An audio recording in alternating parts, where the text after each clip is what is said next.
What's up, everybody? Welcome to the Smoking Tire Podcast. Today's episode is, as always, brought to you by Off the Record. We love Off the Record over here at TST. And I had not one, not two, three emails this week from people who used Off the Record and got tickets fully dismissed.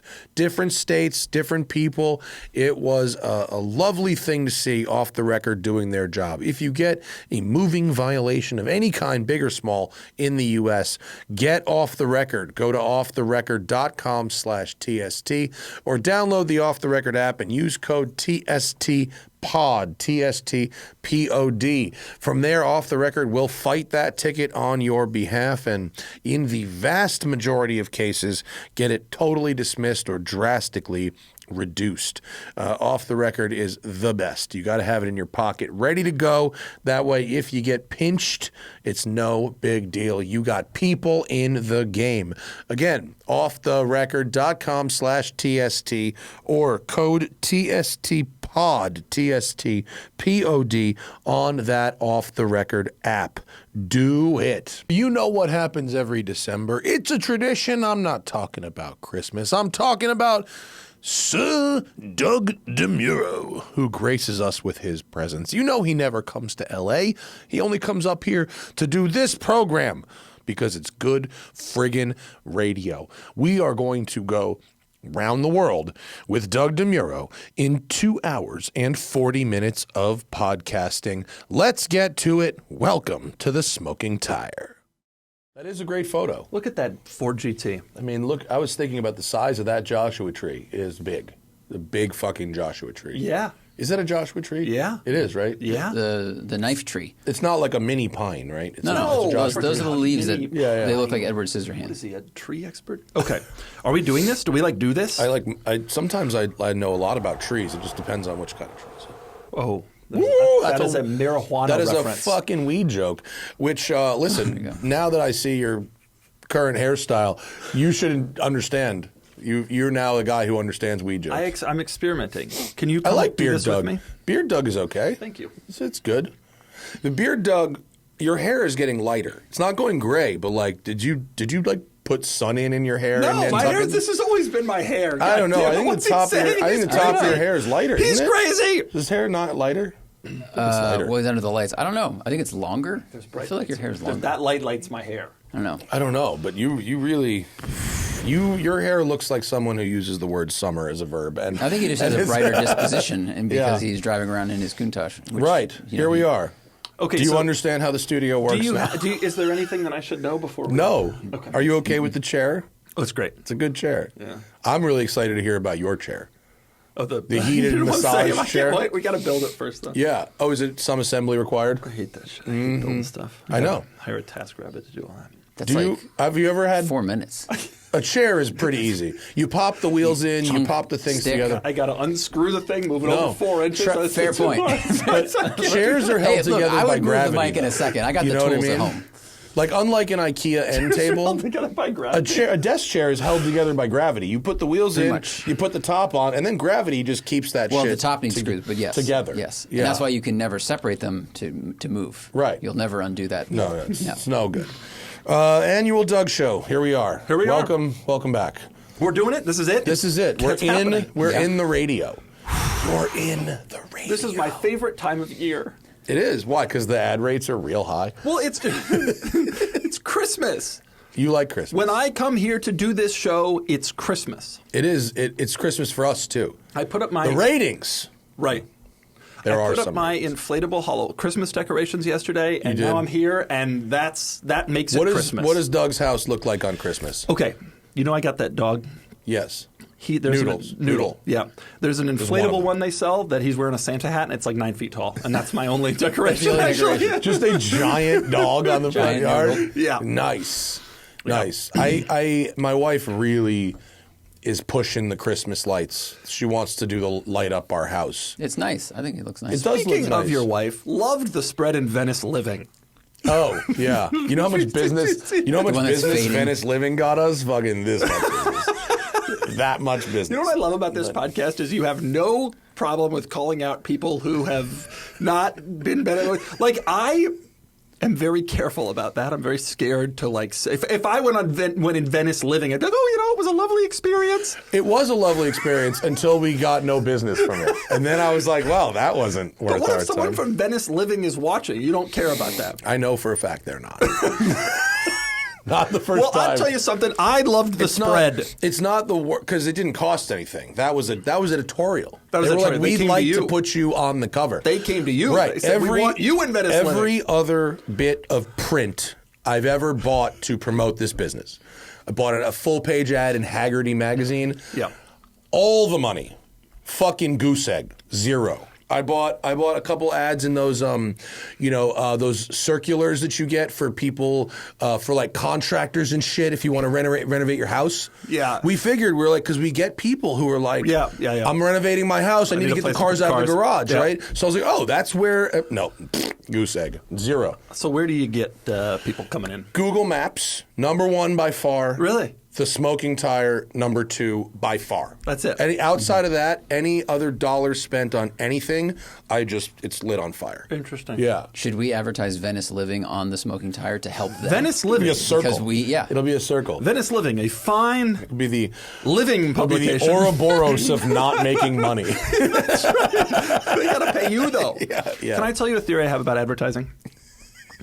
Yes, please. I think that you can't just advertise once. I think you have to like build that up. So Yeah. like for instance, Stradman, who I hope we talk about dearly on this show.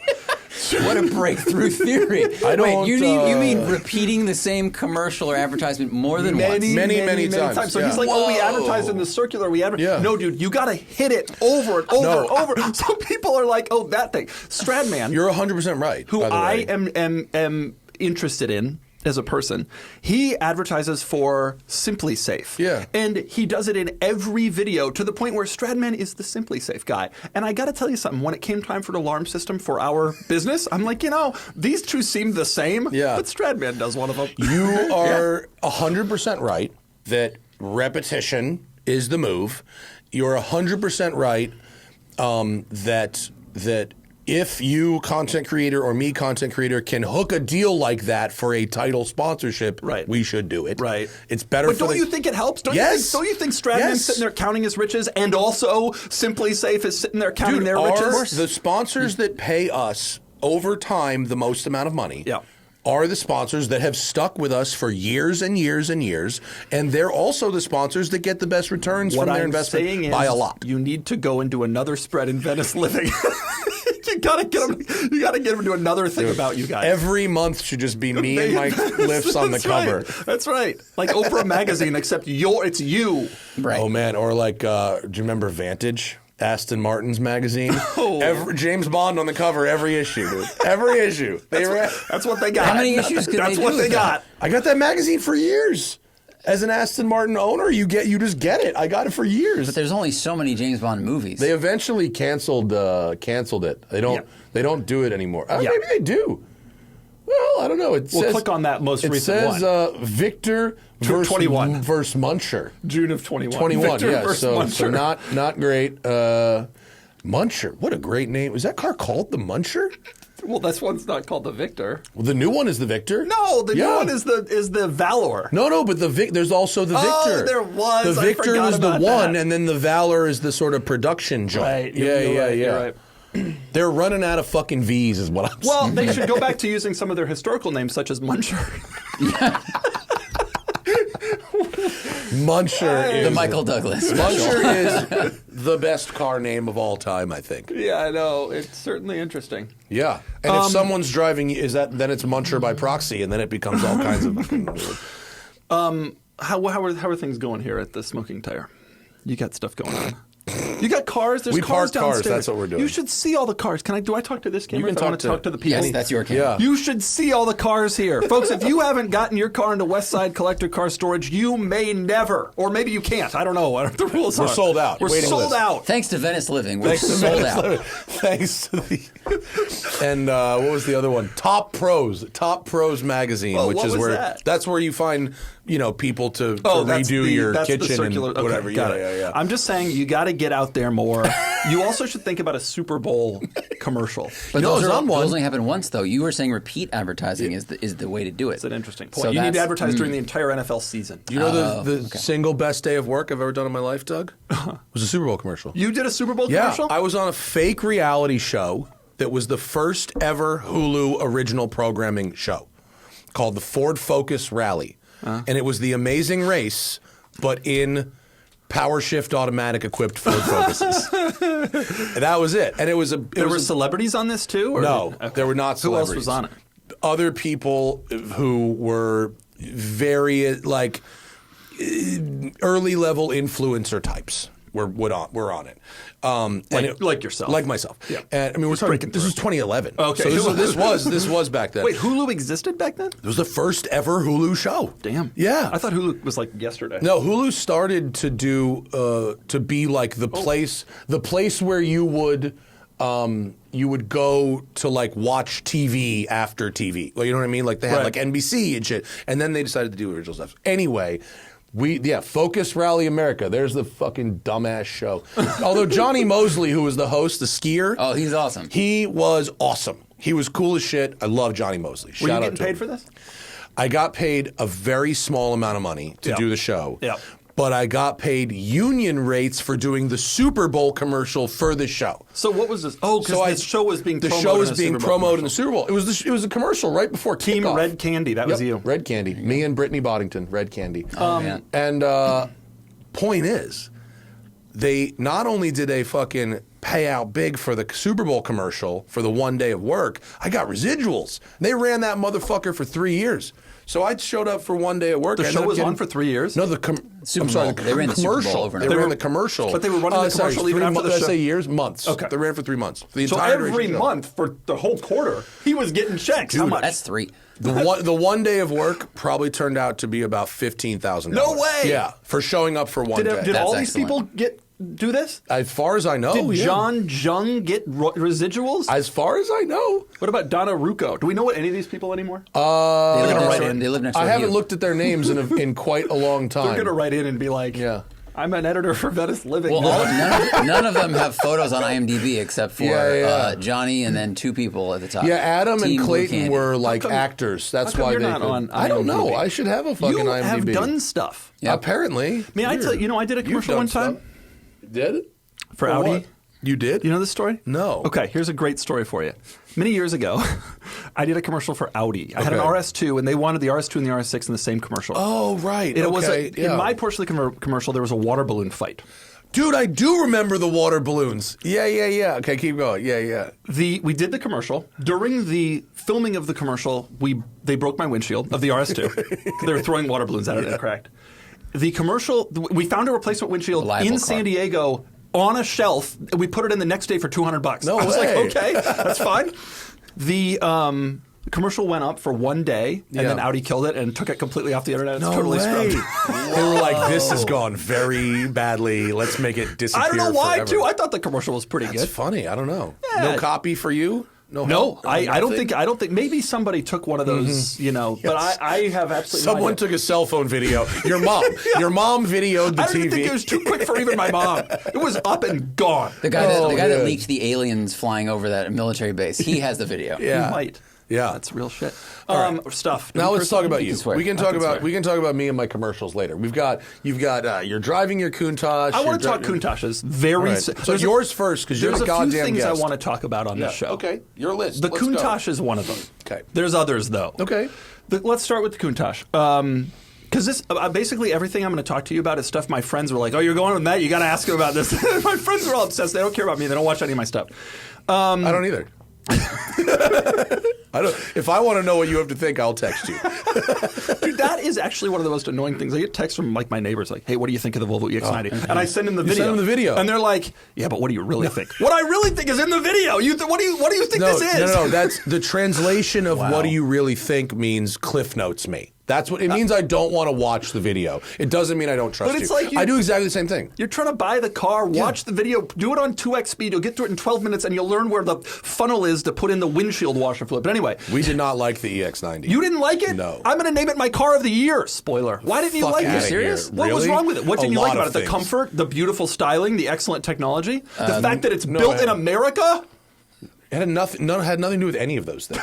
It had to do with a lot of the technology didn't work properly. That's why. Well, is why we didn't like it. That's why. Technology And the is- stuff that didn't work properly couldn't even be turned off, so it would shut the fuck up. And Technology- the stuff they were excited about is the stuff that didn't work. That was Yeah. a The big, LiDAR. a big problem.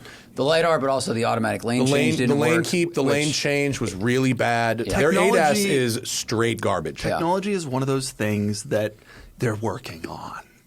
How about this? You Oh, work. so you give how about shouldn't here's you an give idea, it your Doug. car, give it your awarded car of the year eventually when they finish working on the things. They promised me that the steering wheel will turn the wheels in the second quarter. So you're giving car of the year based on an IOU. Bro, this is a problem. What we're just described is a problem. Let me tell you something. I drove this Bentley here today. The Apple CarPlay quit halfway through, and you know what happened? I got on the 405 then, Car of like the year, 40 minutes out of Apple CarPlay not working. I got on the 405 and I switched the screen to that display where I it just love it. shows The 3 because I was gauges. like, you know what? If I'm not getting the screen, I'm just going to see the gauges. Real quick, Boom. I think That's Apple good. CarPlay or Apple has an update due because Apple CarPlay turned off in the Ineos 2 days ago. It turned off in Sarah's RAV4 yesterday. Like it seems like it's happening across platforms where People it just complain shuts about down, this. Yeah. and then if you have to like restart your MMI or the car, and then it's fine. And it's an issue because I looked up. Oh, is this a Toyota update?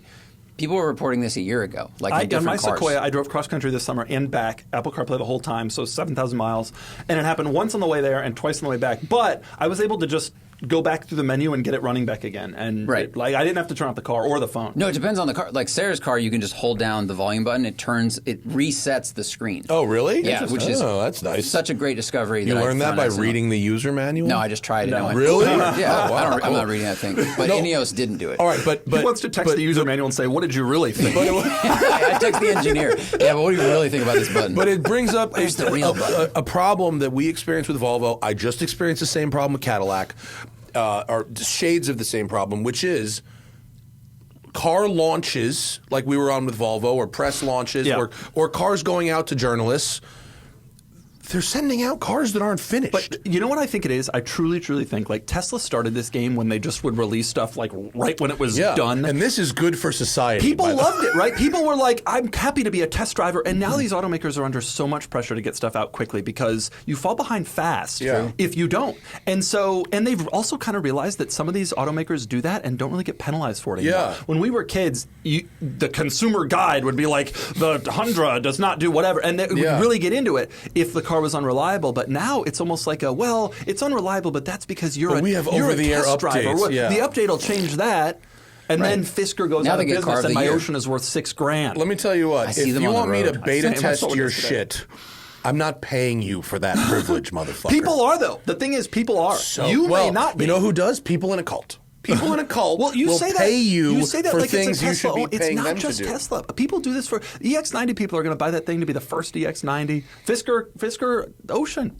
People all over this. I saw a VinFast on the way here. Are you aware of VinFast? Yeah. There's a VinFast in my neighborhood, and I just go, ugh, Do you know what they cost? like $85 a month or something. Zero down, $199 a month. Do you know I'm what they telling you, were- at some I point, you I might buy one for that for But $199. when they a month. first arrived here, the MSRP on those was like $60,000 to $75,000. It was super high, and then no one bought them. I think they have come down a they're lot. heavily incentivized. I will say, you guys all reviewed. They never let me review the Gen 1 VinFast. I never drove We it. didn't do it. They sent me a Gen 2, the updated one. I thought it was fine. It was boring as hell. Like, it's not a Yeah. special car, but it was. The It was a infotainment was toaster. not glitchy. Yeah, it was no different from like a Nissan Rogue or any other Yeah, boring yeah, car.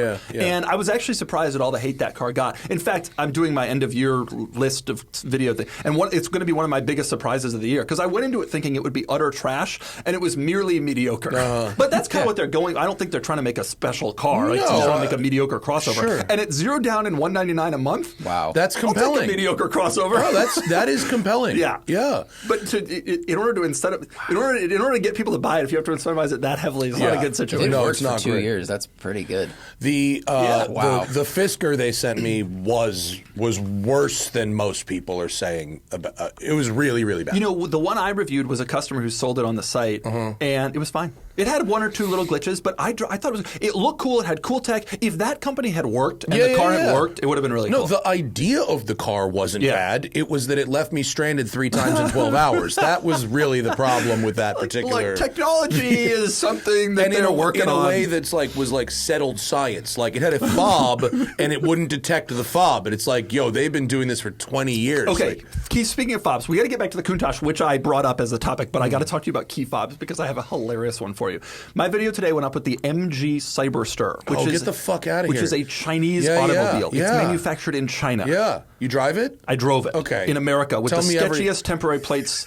I don't know anything. A cop pulled up at one point. He's like, "What's your review in there?" I'm like, "Nothing. It's a Honda. Get the hell out of here." Anyway, MG Cyberster, which is this vehicle here. Folks, we got to take a quick break, and the holidays are here, and it's time. This is the best. This is the best gift for your parents, your grandparents, or other family members, particularly if they are not the most tech savvy, right? It's weird to get them a tech-adjacent gift, but the Aura Frames is perfect because it's tech, but it's easy, and it doesn't require the person you give it to really do much of anything. I've got my parents on the other coasts. I've got my siblings on the other coasts, and Zach just got married and needed a way to effectively give photos to his parents and his new wife's parents. Auraframes.com. It's the Carver Mat frames. Okay, basically, here's how it works. You give them the frame. It's connected to an online account, which you put pictures in. The frames then appear in their house. Did I describe that exactly you nailed right? It. We did it. It was fairly simple. And we were able to give my mom this frame that just played wedding photos for her. And we can add the photos, we can take them away. And we gave her access on the app, and she can do it. She's tech-savvy enough to do that. But we were able to just curate this thing instead of printing a photo album that will sit on a table or any of that stuff. It's way, way better. If you got kids and you got parents, right, you just dump the photos of the kids and then the grandparents get them. It's like totally instant. Takes like 2 minutes to set up. It's got free unlimited storage. The photos look like real prints in the frame. You can send videos and photos from any device and they'll instantly appear in the frame wherever it is in the world. No memory cards required. It is awesome. Save on the perfect gift by visiting auraframes.com. That's AURA frames.com to get $35 off Aura's best-selling Carver Mat frame using promo code TIRE at checkout. That's AURA frames.com. Promo code TIRE. This deal is exclusive to TST listeners, so get yours now in time for the holidays. Promo code TIRE. Terms and conditions apply. Now, back to the show.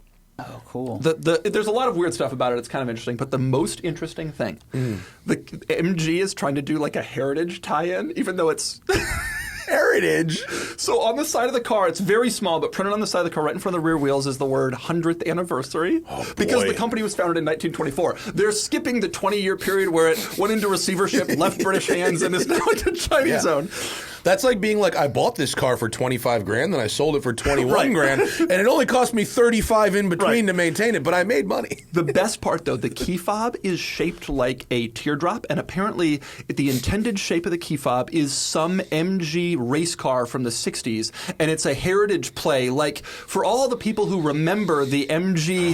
Shit. It's called like the flying teardrop, or it has some famous historical name. And they're trying to do this tie. Yes, the key fob is shaped just like that, as if there's. I can't think of anything else you're supposed to do with things that are shaped like that. They are desperately trying to tie into the heritage that they don't have because it's now a Chinese company. And that people don't remember, and the people that are buying an EV Roadster aren't going to remember that this random land speed car existed. Yeah. Except I'm in the alley behind our office, getting in the car and setting up my cameras. A dude walks up. He's like, "MG, my son has an old one."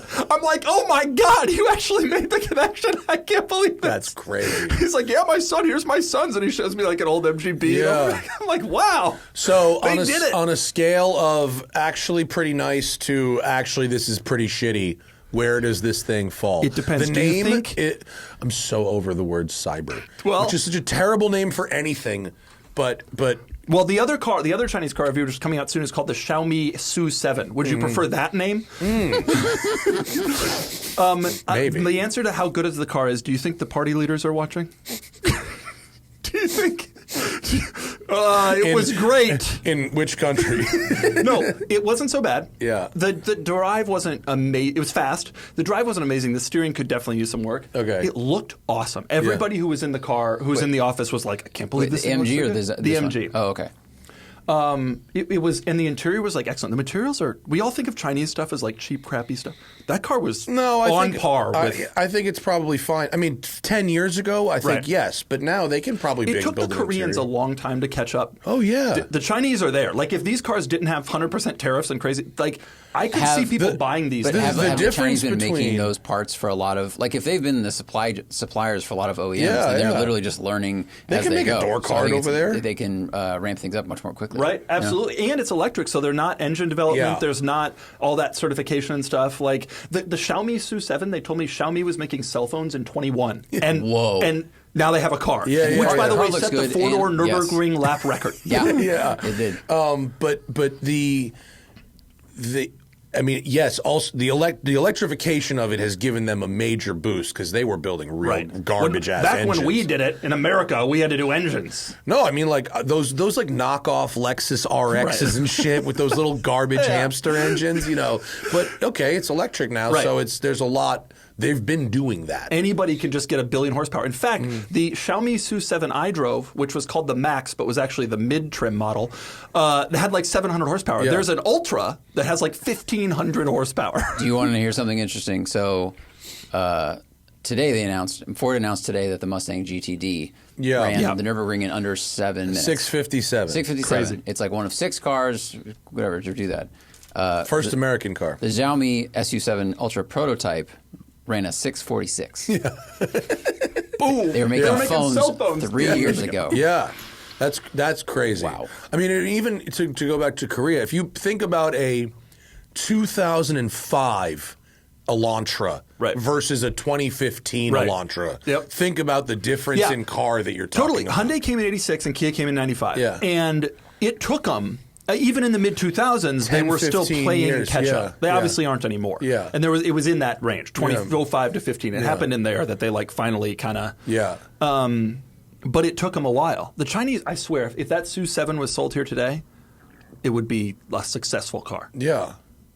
If people are willing to give Xiaomi the chance. I think naming is an issue. It is an issue. It's like Hyundai and Kia. It was already. That's like pretty far out there for America. Right. This is like starts with an X. Like get the fuck out of here, bro. Well, work for Twitter. It's down there. They're down there in Mexico, though. I see them every single day with Mexican plates in San Diego. Yeah. It's, Chinese cars. They sell them down there. Yeah. People are buying them. Can we talk about the Countach? We can try. Okay, We'll see I where have we a turn Lamborghini left again. Countach, as do you. So I've heard. Yeah. You forced me to buy mine. Yes. You were having so much fun. My Countach is great. I drive it all the time. It's been wonderful. Can you tell me what the current status is of yours? Yeah. My complete powertrain is in Italy right now at a place called Top Motors, which is a family business that's been servicing Lamborghini engines since the 70s. Why didn't you send it to Evans? Why didn't you call George and just send the damn thing to Ohio? He's the man. Because here's why. Sending the entire car, I talked to a lot of people, and several of them recommended George. The after all the math was done and everything, where I landed was send the powertrain out and then keep the car local. Sending a disassembled car and a completely disassembled car to Ohio is incredibly risky, very annoying, and, may or may not have actually resulted in a better situation than I'm in now. So what is the latest? How is Top Motor doing on the motor? So they've inventoried what I've sent. And there are some things that are still missing. I had to go to Donnie's and collect a disassembled car. Yeah, I came back with a 250 GTO. That was part of the Lambo. And so I did the best I could, But like there was shit like look at a disassembled car and go, what's missing? Especially if there's other disassembled yeah, cars there. Who knows what's part of this car? So I and that did the car. absolute best I could, but like some stuff was missing, and so they have to find it and replace it. Some stuff. So the engine rebuild, it's engine transmission rebuild and what they call a semi-Euro conversion. It's Euro cams, Euro exhaust. You're taking off the fuel injection? No, it stays fuel injection. We feel that the emissions components are tremendously important. Yes, they are. They're tremendously yes, important. I definitely feel that way. And so they're so important that they're going to come back in a box where they'll go on a shelf for the next 25 years. Why are you throwing downdraft carburetors? Because you have a QV. My understanding from Top Motors is I can have the reliability of injection and I can have the power of carb if I do this. That's how it works. That's what they say. So, okay, that sounds good. I will say, people are so worried about carburetors, but my car starts every No, time. I'm not worried about carburetors, but I'm not going to go through the effort of converting the car for some incremental difference. Yeah, but you have a round belly QV. It's a very special car. Yeah. It's just injected. If Yes. you downdrafted it, I'd be jealous of you again. I'd have to go get a downdraft myself. The engine cover is specific to injection cars. It doesn't look like your engine cover. I know. You get a downdraft engine cover. It's got like a power dome on it. Where do you find a downdraft engine? How many carburetors does yours have? 6? Mine has 6. 6. Right. Yeah. You got to tune every one of those things. With a hose pipe and a spoon, and he would do it downstairs. He would definitely tune in the cold. The way you tune your carburetors, but you have someone else assemble your office chair. Office chair's hard to do. I don't know. You gotta screw it. I'm not motivated to convert it to carbs. Downdraft. You could have a downdraft. I know I could. Harry Metcalf. You could join Harry. Have I ever told you the Joe Sacchi story of the downdraft? Did I tell you this last time? Let me just tell you something about people that fucking snob injected Countach owners. There are a few people who don't need to be named, but may have already been named, that are literally the snobbiest fucking people on the planet who will fucking slide into your comments to point out that your Countach is injected and somehow it's not as good as fucking theirs. Merely an injected car. And these people are the biggest losers imaginable. Okay, this is my Joe Sacchi story, and I've never told this story before. I actually like Joe. It's one of my all-time, which clearly there are some different opinions, but I think this is one of my all-time favorite stories. I did not come from a world where people have Countaches. And so all of my friends have like M3s and S4s and the kind of cars that you have when you're my age and are into cars, normally.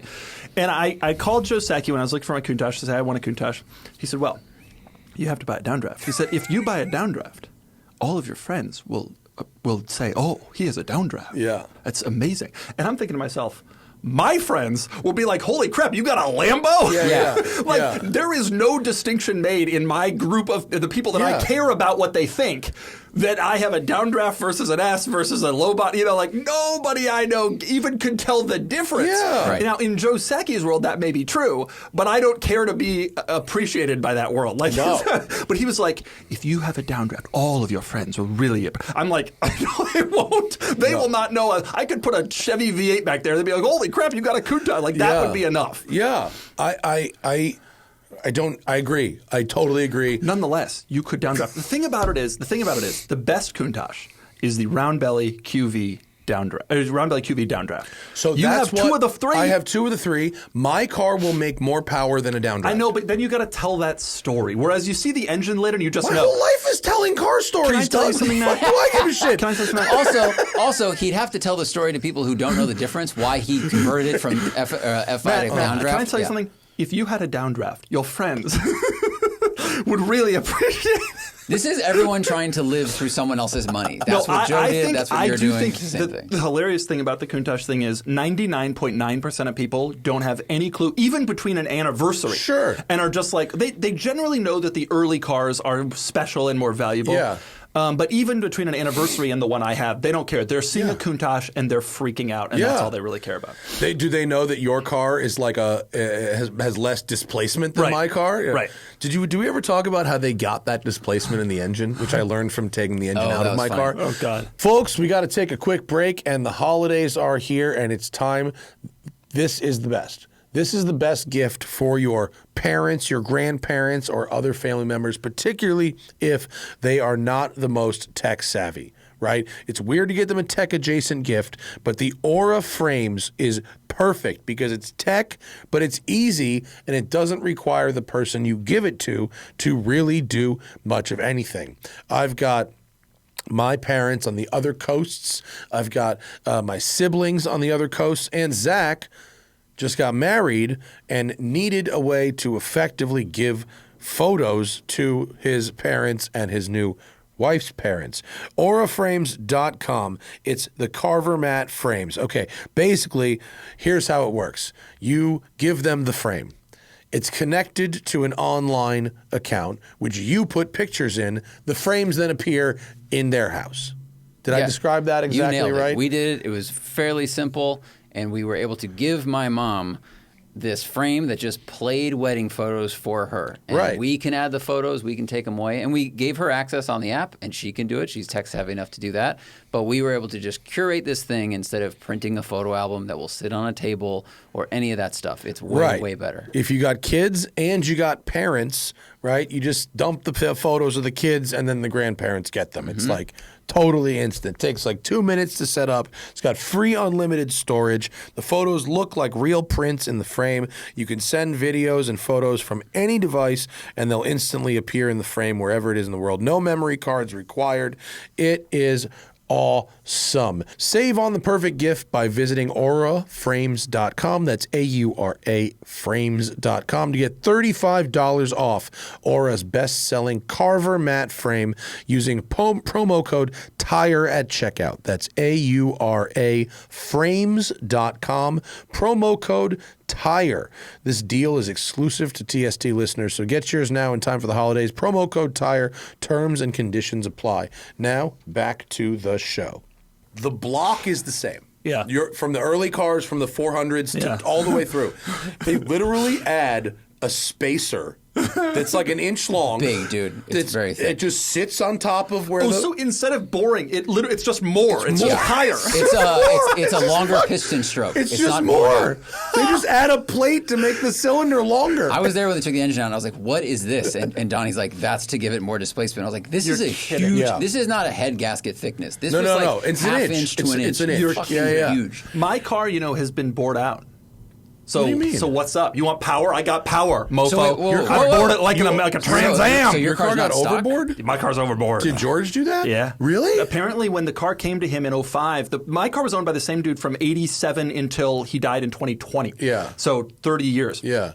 And apparently, he took it to George for a major overhaul in 2005. The car was getting tired. because it was a $100,000 bill, right? It was something like that in 2005. Yeah. And George was like, the cylinder linings are starting to wear. Like, we can overbore, and then obviously that removes that wear, and put in new pistons. So I got overboard engine and new pistons. I wonder. What's up, mofo? I wonder Let's go. How much displacement that is added. It's not usually much. He said like 0.02 millimeter. I don't know I don't know what that translates to in terms of. So for comparison, when my good friend Larry Casilla, right, back in the day, he bored out his Fox body Mustang to what they call 30 over, and it went from 302. It was a very popular thing to do. It went from 302 cubic inches to 306. So it was a small amount, but like something, whatever. Something. So yeah, you probably got a couple milliliter. In my case, it added CCs. power, he says, but more importantly, it added reliability. They put in new forged pistons, better pistons and shit. And it's interesting because I think someday when I go to sell the car, that may be a demerit. But to me, who uses the car a ton,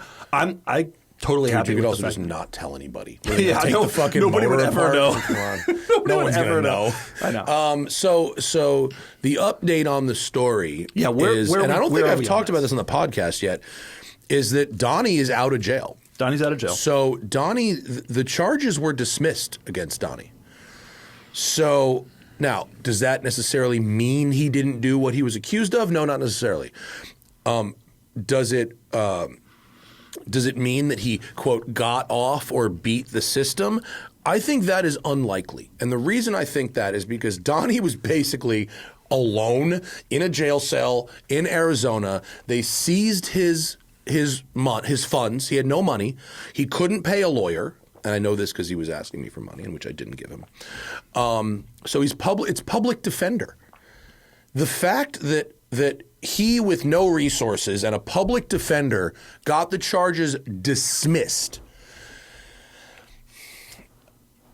to me, is an indicator that maybe, despite the fact that he has kind of a shady past, maybe he didn't actually do what he's accused. But nonetheless, your car ain't going back to Donnie.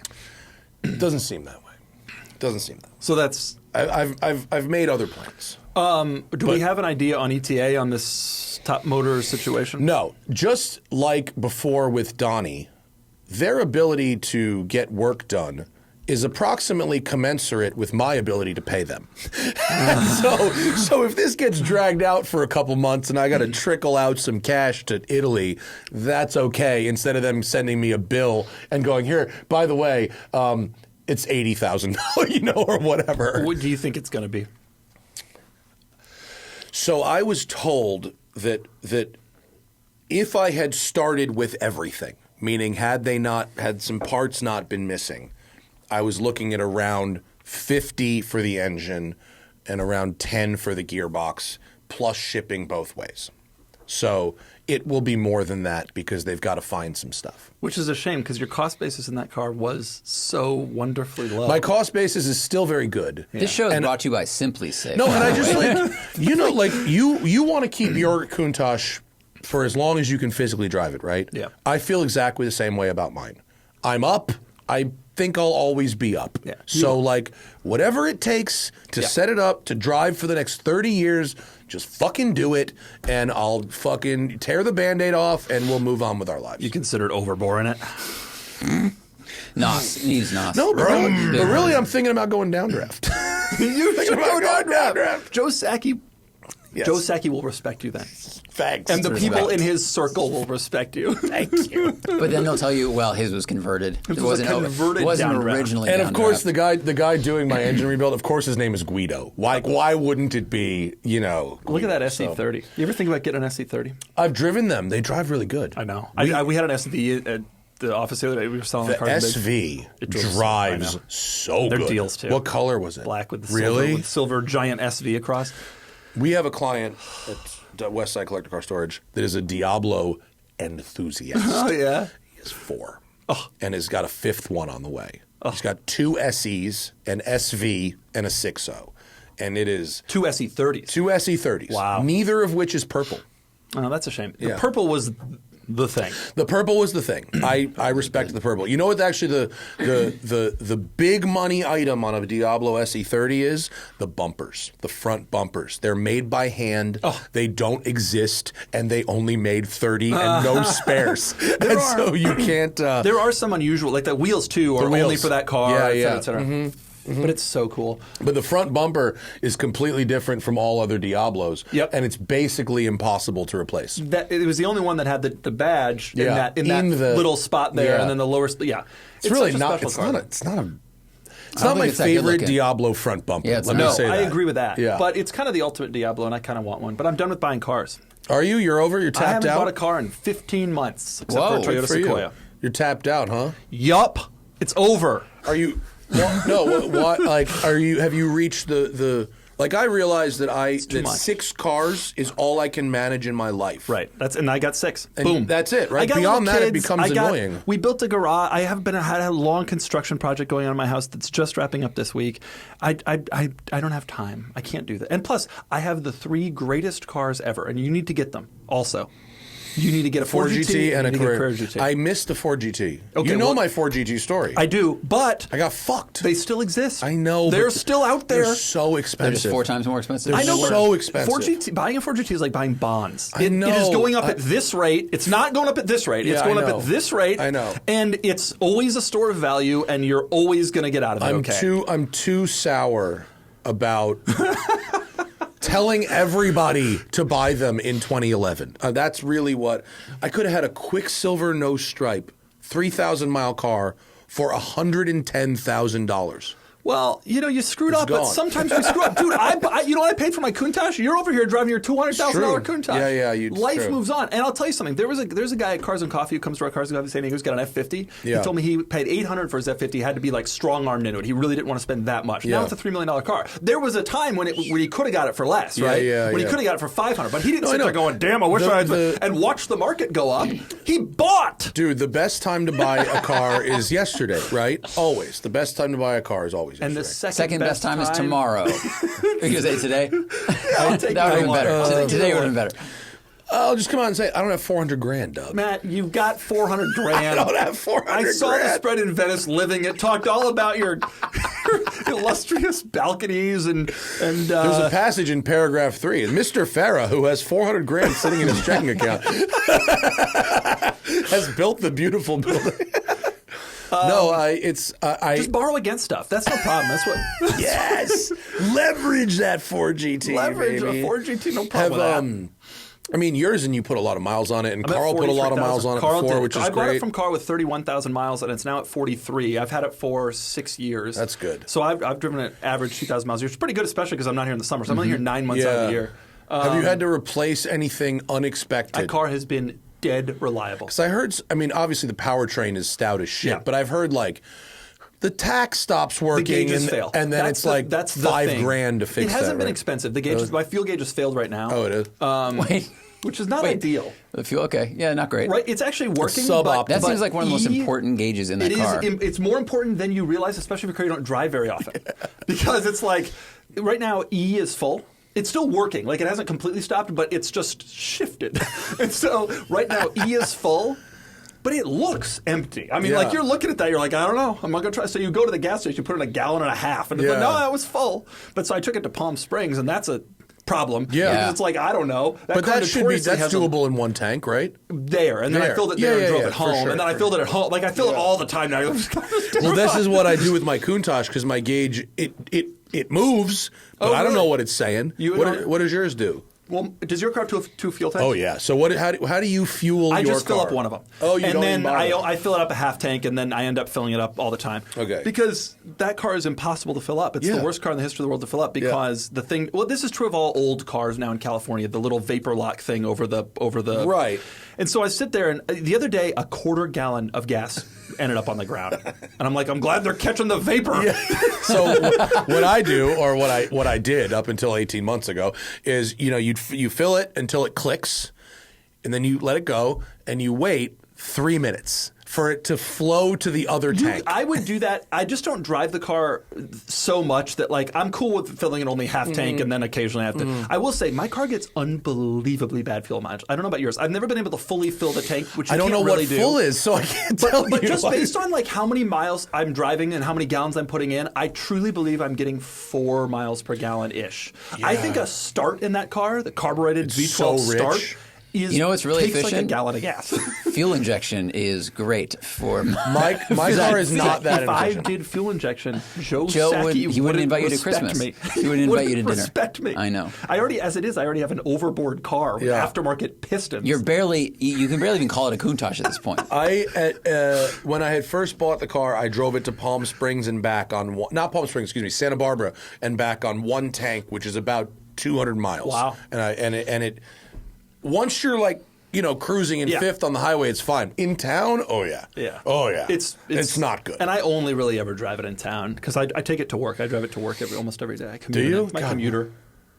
It's a nice Good. Imagine you're driving down the freeway and I think I'm the only one in San Diego who's got one. I've never met anybody else. We've never had another one show up at any local Really? show. It's never. Maybe there's one festered away, so no one's ever seen one. Huh. And so it's a huge deal driving that thing around. Yeah. People freak. I mean, people freak even. Oh, even, of course. Yeah. Yeah. It's not like you see them in L.A. all the time. I mean, No, when I lived in Atlanta, there were two that would like be around occasionally, and I remember just freaking then. And I can't believe I didn't think about like this is a 150 car, I should buy it. Yeah. Like, I didn't have 150, but I could have begged, borrowed, and stolen because it was so clear that there was so much interest in the car relative to what it cost. Mm-hmm.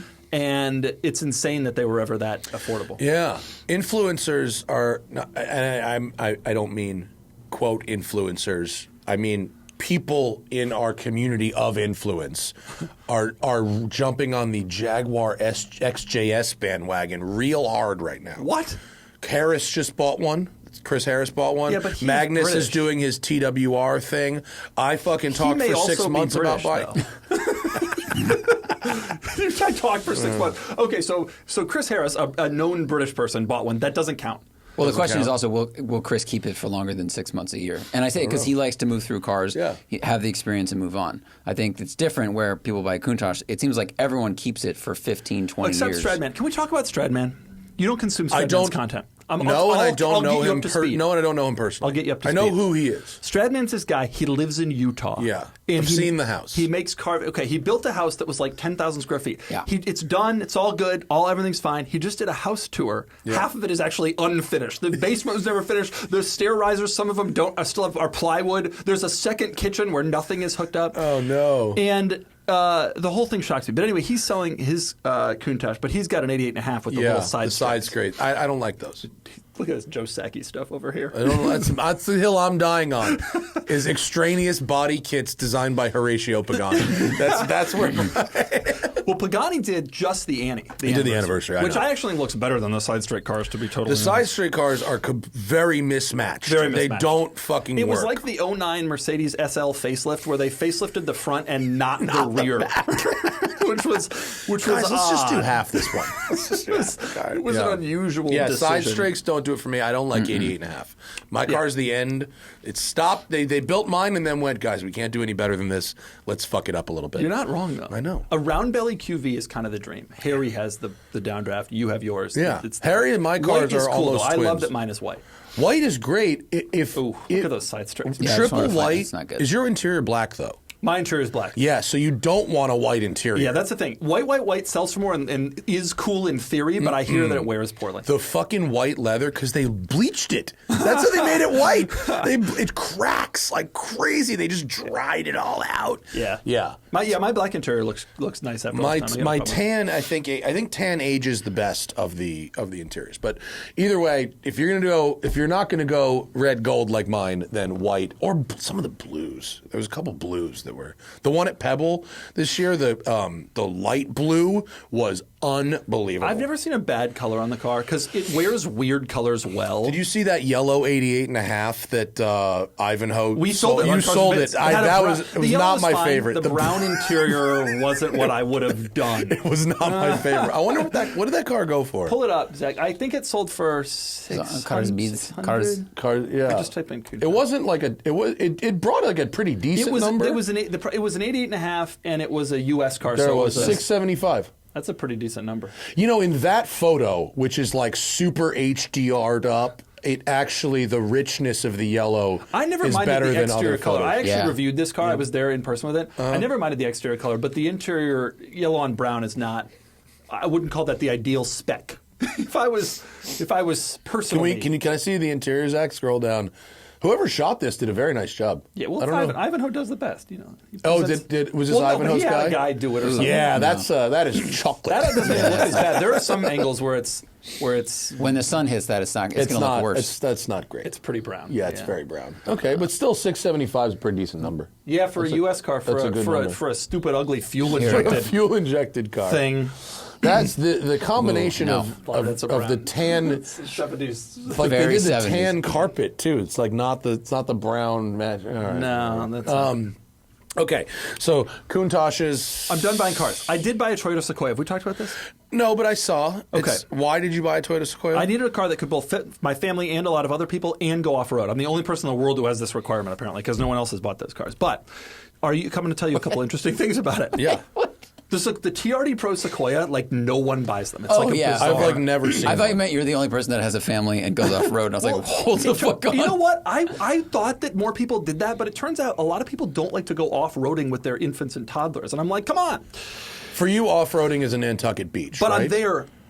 And I'm not taking away from it. I'm just specifying the type of off-roading that you're doing. With a regular, people get stuck. I may have gotten the G-Wagon stuck this summer, but anyway. Here's a true fact for you. A factory option, the Sequoia TRD Pro, is a dealer-installed option, is a locking gun safe in the center console. Yes. Which you got. No, I bought a new one, but when I was looking at used ones, all the ones in Texas had the gun safes in them. Ford started offering that a few years ago. I don't know if they were first, but I remember it because I drove one that had it. But these are made in Texas, I believe. They're made in Texas? Yeah. GM has the thing where the screen drops down. You just hide the fucking piece right behind that. So we agree that's what that's for? Yes. Or weed? Yeah, it's guns. Every time I'm in cars and there's like weird things like that, I'm like, this is where people are going to hide some stuff that they don't want the Yes, law enforcement sure. officials. Sure. Yeah. Have you ever seen that one that replaces your headrest with a safe? Look at, just Google car headrest gun safe. There's a Planned Parenthood in one. But is the Sequoia good? No, what are you talking about? They're all bad. You ever been in a giant SUV? You ever driven a Tahoe? Yeah, they're not good. They're all trucky and ponderous, and I was going to come here and I was like, I just really But this don't wanna replaced do the that. Defender, right? I guess. I don't know. I'm done with cars. I'm not buying any more cars as long as I live. I don't believe you. I don't believe you. Okay, I'll still buy daily drivers. Yeah, of course. But how am I? Are there no other interesting cars you like? A Ford GT, I don't know how you could. It's over. I really don't know how you could, And a convertible G-Wagon. unless you got like Fastback Mustang. the only spin I might put on that is the manual 575 that you were looking at downstairs would be a nice one. Yeah. Although I'm missing a Ferrari. you're more than willing to road trip your not such GT cars, so maybe you don't need a GT car. I'm missing a Ferrari. I really wanted an you F40. are. It didn't happen, and now it's Yeah. never going to happen. So you'll just borrow. Just borrow Get again. one today. Just no fucking problem at all. borrow. I probably should have done that, but years ago. Yeah, when they were 1.2, that would have been the time to There was a borrow. time. I know. There was a time. There was a time they were $250. Isn't that 09? crazy? Yeah. What were we thinking? I don't know. Why That did we one put was all of our money into pretty cars? obvious. Carrera GT too, honestly.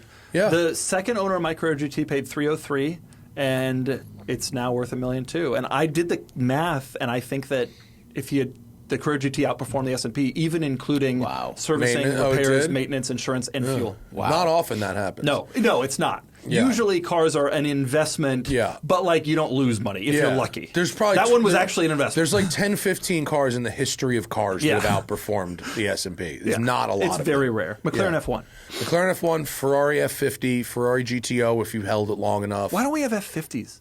Why don't we have F50s? I can think of one reason. Because you spend all your money on these other cars. Dude, I want an F50 so bad. You ever driven an F50? Yeah. They're so great. Good. Yeah, you saw they're Assad really... had one? Who? Yeah. Oh, yeah, Assad. Yeah. Oh, on the last show, we did evaluate Assad's car collection. What did you think? Pretty trash except for that F50. Yeah. Which you got to assume is in danger. I mean, if some dudes taking cell phone video in like a Sentra are driving through the warehouse, someone's that F50 going home with that F50. Yeah. Oh, I think brokers saw that video and they're trying to make calls to friends that are in the Defense Department. Like, can you connect me with someone on the ground? No, like that's happening. I totally agree with that. Yeah, but that's a process that's going to take time, and looters. Right. The rebels are like, you know what? I've never driven an F50. Someone Let's watches go. our channels, but also lives there. You know what the thing is, though? Like, that car couldn't have been maintained. Like, no, I bet you it's been sitting for 15 years doing fuck That was all. the thing about the F40 in Iraq. Like, it had like a video game steering wheel. Like, you can't get parts. Yeah. Like a lot of the countries that could be dealing with won't. You just can't straight up can't do it. What's the dealer network like in Syria? Right. So what even is the closest dealership? Network? What is the dealer network? The closest dealership is probably Istanbul, which is countries away. Yeah. And even then, when does the Istanbul Ferrari dealership had a lot of time with the F50? And even then, what are the rules about other countries dealing with Syria? Like, Turkey maybe, I don't know. It's right. What are the Ferrari dealerships sanctioning rules? Yeah. You know, like if Putin needs his car service, I wonder can what he they send do it about anywhere? Remember when they called Toyota before Congress to explain why so many military groups were driving Toyotas? How are these getting these? They're very cars? durable, sir. And Toyota's like, car theft exists in your country. And you saw the photo dump of the the Brunei shit, right? Everybody sent me that. Let me tell you something. Like 30 people sent me that. I don't want to get into it on this show because it would take the rest of the show, but all I think about is Brunei. All I think about is Brunei. So you're not buying cars, but if a Brunei Bentley came up, you would be in the game. I did a deep dive on it, and one of the things I discovered was that Prince Jeffrey, who ordered all the cars, is generally agreed to have spent $14.8 billion. And I read an Atlantic article going through the whole thing, and one of the things it said was he has probably spent more money than any other human being in the history of humanity. I'm like, on cars or just in general? In total. He bought crazy stuff. And we also calculated they had 7,000 cars. During the period, it wasn't that long that they were doing this, 10 years, 8 years. We calculated he was buying 3 cars a day. Oh my People are like, God. I can't believe these cars have no miles. It's like, of course they have no miles. Like, what was he going to do? 3 cars a day. On average. I mean, who knows? Think how long it takes to buy a car. Yeah. Now you're trying to buy a car that doesn't exist. You're calling Bentley 3 times a day and you're going, and now a convertible. Right. Cocaine And had- now an SUV. Was cocaine involved? It had to And be. now a wagon. The pace of those phone calls yeah. for custom cars that made some sense and no sense. They had to be just drug-addled consumers. Absolutely insane. crazy. Yeah. Now, to be fair, a lot of the most of the cars were not one-off Ferrari station wagons. It was they bought hundreds and hundreds of black Bentleys that they probably just were like, give me 100. And so that was one phone call. We need 10 more. We crashed 10. But like, what the hell? You know, one of the other interesting. Look at that. You know what that is? That is the best Ferrari 328 in the No, history. that's a Testarossa. That's the Oh, is it? F90. No, Yeah. wow. That is not good looking. There are some Hain cars. Yeah. Because Pininfarina in the 90s was like, you got money? It was like we were maybe mentioning before. Your credit card clears? Yeah, You can let's do whatever fucking you go. want. I imagine that the buyer had some influence. They were like, make it rounder, and Fernie's like, okay, it doesn't look good, but sure. You know what I loved though? All the cars are right-hand drive because it's a right-hand drive country, except the Bugatti EB110s, left-hand drive. Bugatti was like, Can't do it. No matter how much money you have, we physically cannot do it. That was Italian Bugatti. when the EB110 was, they were like, nah, we just don't have the capability. Sorry, we don't care how rich you are. That one, Zach. That car or one exactly like it was parked right next to me at the hotel at Pebble Beach this past year. So a few of the Venices, the 456 Venice estates, there were Venice sedans and Venice estates. A few of the Venice estates didn't make it to Brunei. Yeah. And so that one, which is right-hand drive, was initially so good it was looking. in the UK for years, and then it went to Look at someone in the United States. It was a really good looking car, actually. Ferrari should have made it. It was really Do you nice. still have your Mercedes wagon? I still do. It's the greatest car I've ever owned. Oh, I was going to say, if you need a wagon I and know. you need a Ferrari, put them together. I wonder what that would cost though, because the 456 is not the best car, but like it's a one kind of a one. I mean, there were 10 of them. Like, what's a number? I don't know. I would want it so much. I want it So much. cool. I just think if I had endless money, I too would commission. Yeah. Yeah. Well, and And people are like, no, I still wouldn't. do. You would. You would. If you were spending $14 billion, after the first billion, you'd be like, all right, the stuff that's out there isn't doing it for me anymore. Yeah. You would very quickly get there. Yeah. I mean, and you can, Rolls-Royce is doing the boat tail, and Ferrari will do this shit today. Absolutely. They're doing it today. Absolutely. You can go fucking just get not some- on the scale. Right, That's right, the right. thing that's Yeah, so yeah. insane. I mean, they would if you came to him, but it's amazing that he had not like what's his name had Like Clapton. Clapton had the one off, Yeah. which is cool. They had hundreds of Yeah. think about that. No, the volume, and they were propping up the Rolls and Bentley. OEMs. Yeah. At Rolls that and Bentley. point. As soon as it all went south for Brunei, Rolls and Bentley went They immediately went sold up. to Volkswagen Yeah. and BMW. Like, we can't do this Why anymore. weren't we born from an oil-rich oligarchy? I don't know, but How we really come- should have been. How come A this lot didn't of work look at all out the for us? F40s and F50s. And Oh, it's crazy. fucking GTOs. so many and- good Ferraris. Wow. We should be part of this. Why was our life not like this? Why did we suffer so much? Oh, it's so fucking cool. McLaren F1? What's happening? And I mean, you guys are your Cars and Bids podcast now, which is, We got a podcast. which is good. Seems nice. And do you like podcasting? Yeah. We do like a quick, easy. We don't do guests. This is a very different situation than this is like a deep dive. People have fun and do things, but we do like news. Yeah. What's going on in the market? Well, that's where I was going with that. What's going on in the market? I don't know, but Focus RSs are cheap. One of them sold for like 20 the other day. Really? Yeah. That's cheap, but also I sold mine. So I had a 17 Focus RS that I sold with 16,000 miles in 18 for 27 grand. Oh. So if someone bought that car for 27 grand Yeah. and sold it for 20 6 years later, Right. it's actually very good. Yeah, the nonetheless, cars are dropping again, which is as an enthusiast, as a purveyor of automobiles, I wish for another bubble, and I hope that. However, as an enthusiast, it's kind of fun. You know, i8s are under 40, and I know that nobody likes the i8, but like, Yeah, but at 30 there's grand, a price. 30 grand, that's got butterfly doors, bro. Right, there's a price where you start to think, could I Turo this? Yeah. Like some of these cars are starting to get cheap. Plaids are in the 50s, which is wild for that level of power. Yeah. The other day I drove an Aston Martin Valkyrie. You aware of this car? You drove a Valkyrie? I drove an Aston Martin Valkyrie in Orange Where? County. in Newport Beach. A customer's car? Yeah.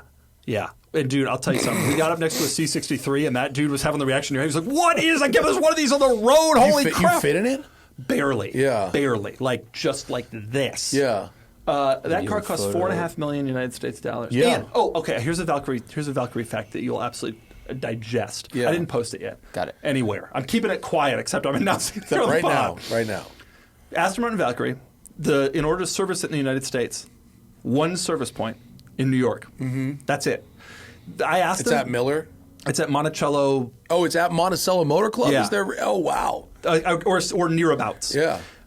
They told me that they put the service center at Monticello. They told me that sense. the car is so difficult to service that if you took it to an Aston dealer, that only like 2% of the components on the car could even be removed using the tools a typical Aston Martin dealer has. Yeah. Wow. If you get a flat tire, in order to jack up the car, there are front and rear jacking points and a specialized custom-built jacking tool that the car has, and you have to use that, and the Aston dealers don't have it. It's only in New York. So if you're driving the car in LA and you get a flat, you ship it with a flat to New York? Yes. I asked the owner of the car, who has a YouTube channel, Supercar Ron is his. I asked him, what about this? And he was like, well, I got a plane. I got a couple planes. He's like, I'm used to maintenance.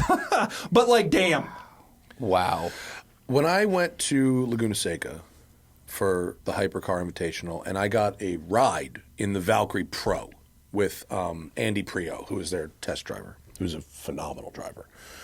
We did a 5-lap run, at which point I almost shat myself and threw up.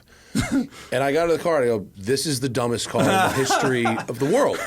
Because literally nobody can drive this. This is like, it's not even like you need to be a pro. It's like you need to be a pro's pro. It is exceptionally compromised. Yes. And there's a procedure to start it. You know about this? I don't, because the race car's different. The race car doesn't have the hybrid shit in it. Well, getting in it, there's all these things that have to be, like, you turn this to this and this turns on, and you have to wait till you hear this, and then you do this, and then you press this, and it's like 4 minutes. Yeah. And so you're leaving cars of coffee. Someone's come up to you, try to steal you. They're trying to shoot you. You're like, hey, wait a minute. Yeah.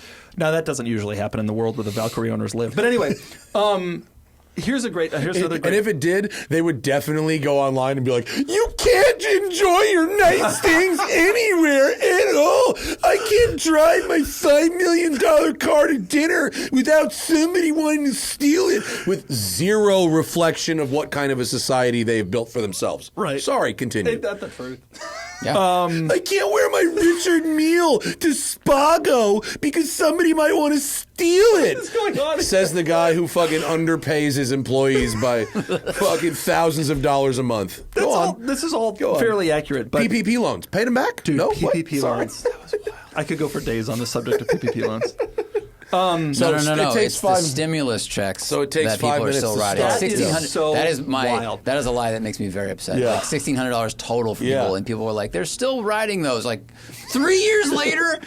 You got 1 month rent, was homie. You bought all one Twinkie a day, you're out of money. It was all PPP loans. All the inflation, which was blamed on President Biden, was all PPP loans, which were bipartisanly agreed upon, and it turned out to be a terrible idea, managed terribly. The reason cars have gotten so expensive is because people blew all that money on cars. scamming their the fucking government PPP. forgave all those loans. A lot of those businesses never even closed. Yeah. I could go for days about this. I am so upset about PPP loans. Anyway, I think it is so annoying. You know, my accountant came to me. Here's a little Doug factoid for you. I'm going to toot my own horn. My accountant came to me and said, you qualify. You could get a PPP loan. And I told him I didn't think it was American, and I was like, I'm not going to do it. My business did not suffer. It is not suffering. I can keep paying my people, and I'm not doing it. Boom! And I didn't. Also turned them down. West Side opened 3 months after they gave the loans. I probably would have taken it from West Side. But Maybe you would have had to, but I didn't, and so I know a lot of people took them and they didn't. We qualified at the Smoking Tire for loans, which I did not take. Yeah. My business did well. People were watching stuff. Yeah, no, it was fine. Yeah, a lot of People were on watch the that. internet watching stuff. We did not need the money, and I didn't take it. But later I found out that other people did not need the money, took it, and bought G-Wagons. And never paid it back. And the government forgave it. The government made that possible. It's not even, the people who are scammers are not even that much of scammers. The government was complicit. Yeah. And then they blamed. Anyway, okay, we'll move on. So is this car what you get just below the Sultan of Brunei calling and ordering custom cars?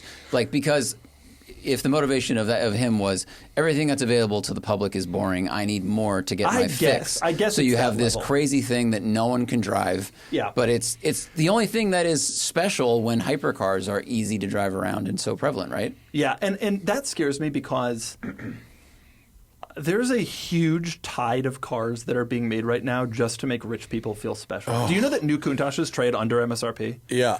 Like That makes sense. There are like It's a very lot important. of cars. If billionaires aren't entertained, they start buying governments. And so what you have to do is We make can't let 'em get sure bored. that Yeah. your billionaires are sufficiently distracted, enough to buy, enough to do, let them go to space. That might keep them from, let's just call it musking. I just and worry deciding about they want to buy a government. As a car enthusiast, when I was a kid, there was one car that cost $1 million, the Veyron, and it was a purposeful thing. It cost $1 million because it had an enormous engineering effort behind it. And the Countach was a special car not because they wanted a toy for rich guys to feel special. It was the best they could do. Yeah. And they made as many of them as they could, which wasn't many. Yeah. These days, there are these like fake limited cars that only come out truly to make rich guys feel special. I bought my Countach from a guy like this who sold the Countach to make room for like a Senna and a new Countach and all these cars that are kind of BS, to be honest. Yeah. And I think it's all just kind of pathetic. Like I see some of these collections on Instagram that are like trying to, and it's like you're just buying new stuff that has no intrinsic value in my mind. Like, well, a lot of these companies, they're selling they're selling cars to the same couple hundred people. Yeah. And it's not, well, do you buy a Pagani or a Koenigsegg? It's you're getting both. Yep. And then you're getting the next one of both. And then in the market as it's been, they've generally been able to get out of the cars and make money. Yeah. And so for them, it's been like, oh, well, I think that's going to start changing. When you have 18 different $2 million cars, you know that the Lamborghini dealer in Newport Beach has stock Pininfarina Batistas just sitting on ground unsold? That makes sense. It's a $2.5 million car. Yeah. That's not a good situation. It's a good-looking car too, but it did seem to go up. I know with a them, person whose name won't be named who bought and then sold his Navara and took a 7-figure bath on it in 6 months. It's the worst depreciation I've ever heard of. Yikes. 7 figures in 6 months. I just think in order to justify a car at that price level, and actually I think Valkyrie is a car at that price level that I could justify. Now, it's insane to drive and not really operable, but at least it's special. Sure. Like when I get behind the wheel of that car, I feel like that is an experience I can't get anywhere else. That's what That's what it Jethro does. said as well, and because he drove it. He drove Aston Martin's car for 4 days in England. Jethro did, and I was like, "Was that awful?" And he was like, "Yes, but it was uniquely awful." Yeah, and it's like how I feel about the Countach. People are like, isn't it terrible? It's like, well, you don't get it. Like it's a special experience, and that's what that car offers. It is not what the new Countach offers, or what the Lamborghini Sian, or all of these other. Do you BS think cars. the problem then that because the Senna to me is it's a high performing automobile. It's a decent track car. It's just an uprated version of existing platform they had. Right. Now, do you think that it's not special enough or purpose built enough, or do you think it just has too many lookalikes to put it Senna simply? may be okay. I think Senna is very unique and purpose-built is probably a bad example. But like the ones that I'm thinking of, SF90, for example, right? That car is those things. That is not special enough. It is not purpose-built enough. It's just not ringing the bell. And that's clearly been proven by the fact that they're selling sticker at $800 and on the used market. True. They're $380. yeah, they took it. Yikes. Yeah. They're not great. Right, and at some point people are going to rebel against that, and then Ferrari's got a little problem on their hands because if their top clients stop buying the cars that lose money, they've got to figure out how to get the cars that make money. But if they're losing more money in the cars than they're making, then they got anyway. It's tough because the performance of, let's call it the base cars, 296 is so good, so fast, et I cetera, would et cetera. literally rather have a 296. I think the I'd rather have a 296 looks 296 better, and than I a think from a SF90. usable perspective, I think they're the same. Maybe one of them's a little quicker. SF90 might be a little quicker, but like Barely. you'll never. It's like the 296 does like a 9.8 quarter mile, and the SF90 does like a 9.6. It's not hugely different. And the Ferrari was the only rear-wheel drive car that Road and Track ever tested to run a 9. Factory. Interesting. Yeah, first car to ever do it. Speaking of cars that run 9s, yesterday I shot the ZR1. They didn't let me drive it, but I shot around it. You seen that wing? It's big. It's big. You know that are you aware that they had their president do the 233 mile an hour run? Yeah. They did. Pretty cool. Same. He's just a guy. Yeah. I mean, Isn't he also the guy who crashed the car in the warm-up C7 lap? down at Long Beach? Yeah, at the I Long Beach haven't Grand Prix. posted it yet. It was Royce, Okay. right? Yeah. Yeah, he crashed a C7 while leading a pace lap at Long Beach. Bad. There's a weird bump in the crest thing, and I think he Oh, I've floored it. seen when this. it I've was seen hit this the clip. The wall. car, like, yeah. Yeah. The car gets wide. It doesn't even hit anything else. It just like he comes over a crest or something and hits, and it gets a Sure. little loose, and then it.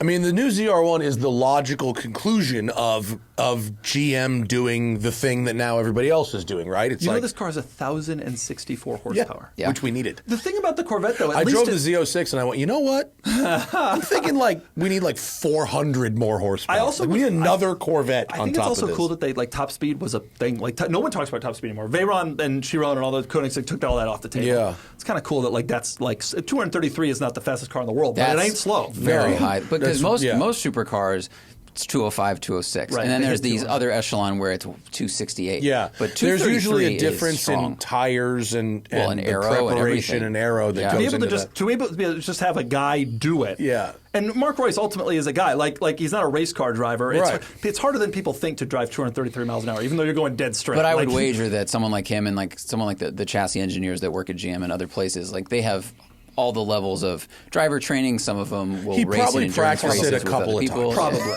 Probably. Yeah, before they hit the red button on the camera, they're like, just make sure you don't hit anything this time. Right. There's some key man risk there if he dies. Yeah. Or has an incident.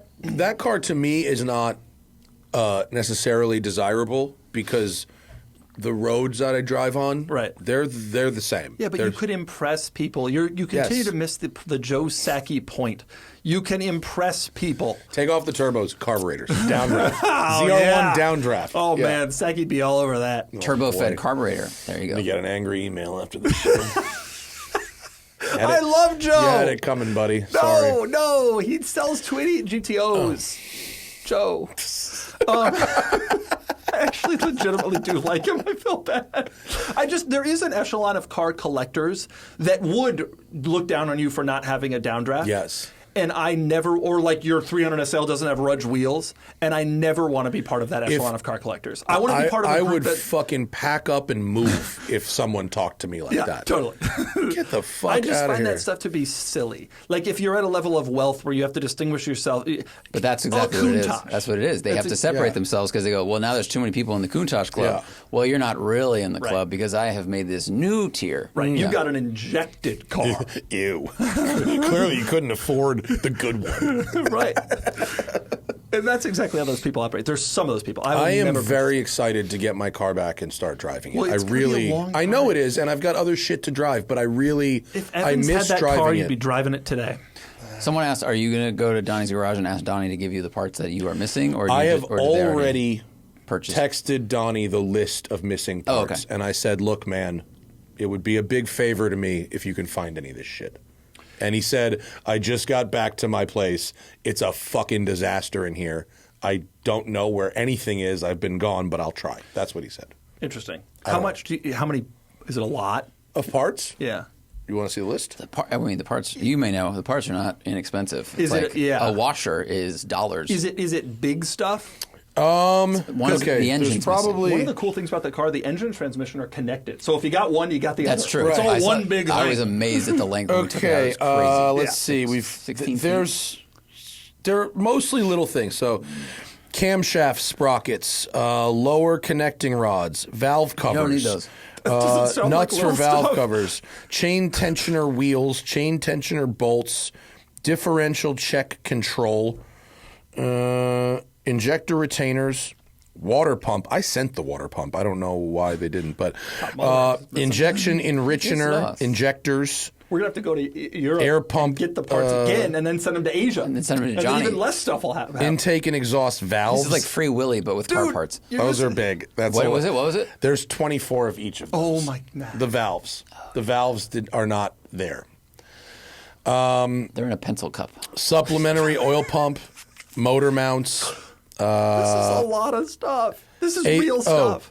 air conditioning compressor, which I do have. I don't know Yeah, why you they have that. wanted us to send that, but I absolutely have the air conditioner. I don't participate in that. So that's the list of things we don't have. Bigger list than I thought. It's a bigger list than I thought. When you say there were some things missing, I imagined four those things. parts are. That's an expensive parts list.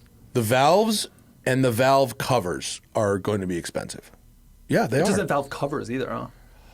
The valve covers, I bet Donnie could find those. They're probably fucking somewhere. The valves are usually under the covers. Nice. He got it solved. He's so He's got it all figured out. He's like, fuck you guys. Look, I mean, I've gotten pretty fucked on this deal. I mean, this is a bad situation. I know. I'm just trying to fucking clean it up as best I can and move on. I mean, but like, So where's the physical car is somewhere around? at our South Bay store, And along with it's good. the body. Yeah, and just body's like fine. interior and all that, like all that The stuff. body and the interior fine. I mean, the body's original, right? The paint's original, so the paint is scruffy. Yeah. You know, but I talked to John Tamarian at Curated about, look, the car's never going to be more apart than this. Is this the time? We're going to paint the car? Right. And he goes, here's how this is going to work. He goes, a Countach repaint is $125. Oh. And he goes, I'll tell you why.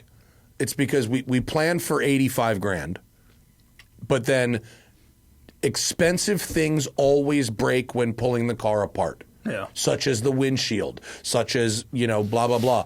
The body panels are incredibly fragile, and they need special prep. When I was looking for an F40, we found some off-color ones, and I wouldn't stand for that. So we talked about paint, 200, 150. Yeah. That's a lot. That's a expensive It's a job. huge amount of money. Like I've painted my entire house for a fraction of that. Yeah. And you'd think it'd be less, the car, because it's smaller. You could buy other Ferraris for that money. Yeah, no. Like, Yeah. it was so And expensive. so, I mean, when he said the number, I was like, all right, I'm out, But he also said, like, look, I presume you want to drive this car. And I said, yeah. He goes, then don't fucking paint. He goes, here's what happens. You spend all this money, you get a perfect car back, and now you don't want to drive it. I would paint panel by panel when it's necessary. I'm not going to touch it. I don't even PPF. Mine's not PPF. In fact, I scraped mine. I don't scraped the think hell you out of the can't front PPF bumper. a Countach. Nah, the not paint, with the with paint existing won't. paint. Yeah, if you repainted the whole car, yeah, then you could. But if I put a TST sticker on my car and pulled it off, I'll pull a fucking round of paint It's off 40 of years it. old. Paint's 40 years old. Yeah, and it was shit. It was shitty paint then. There's, this panel's aluminum, this panel's carbon Kevlar. Like, they don't know how to paint anything. It was fucking all trash. That is absolutely true. Yeah. My and car is by the many way, shades of white. you want new Countach weather stripping? $6,000 for weather stripping. Stuff's expensive. What the fuck else are you gonna do? guy with a Countach and no Make it out weather of a strip. pool. Dude, I wanted to buy new window trim. You know the C, whatever, on the back of the side of the E46, $1,500. Yeah.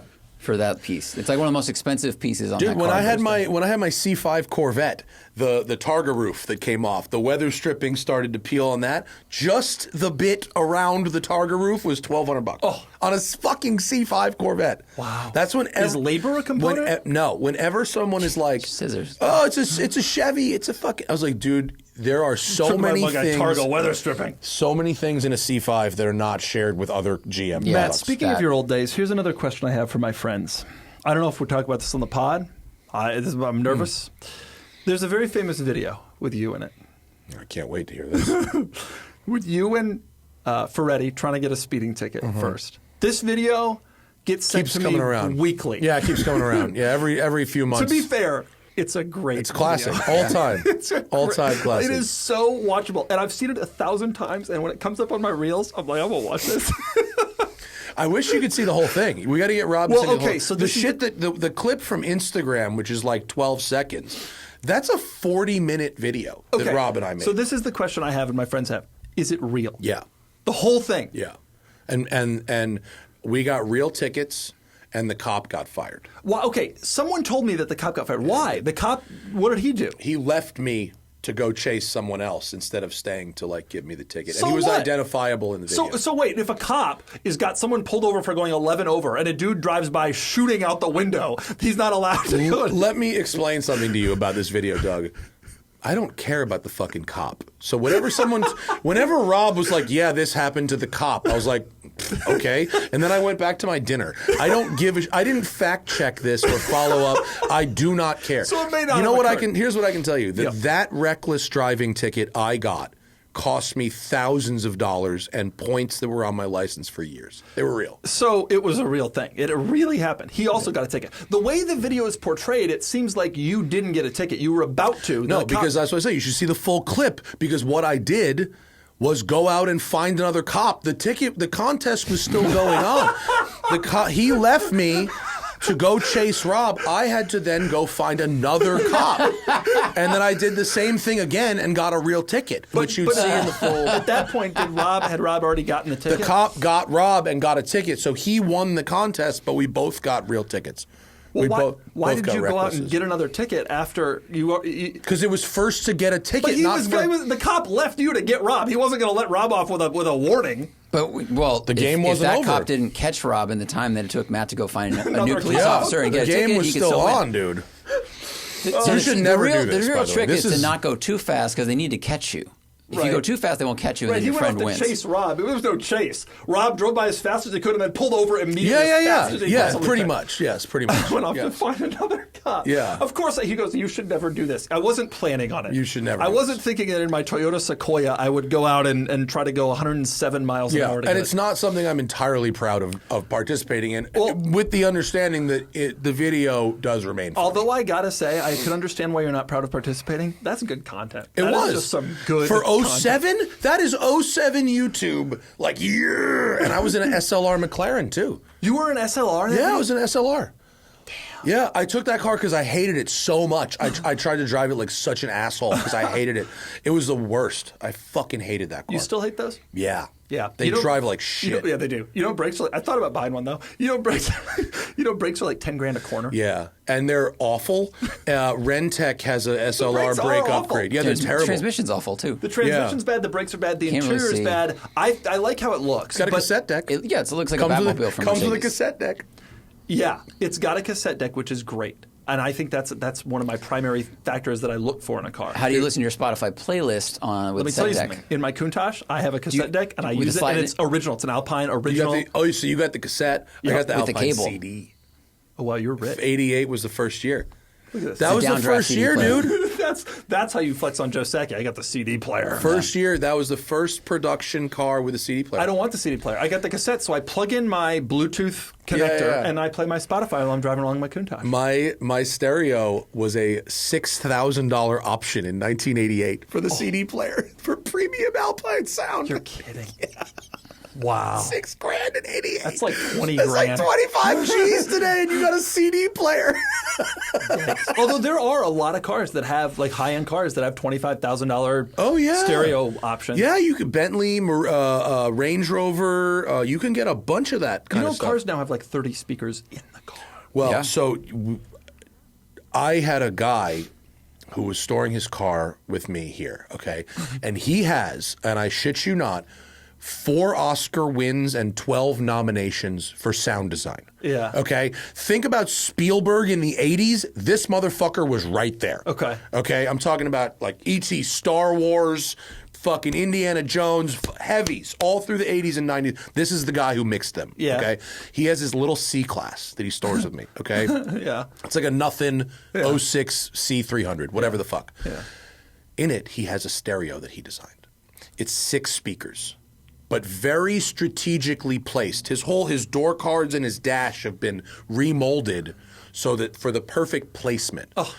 And his whole trunk is a fucking music server, okay? And he goes, he wants to demo it. So, okay, we demo it.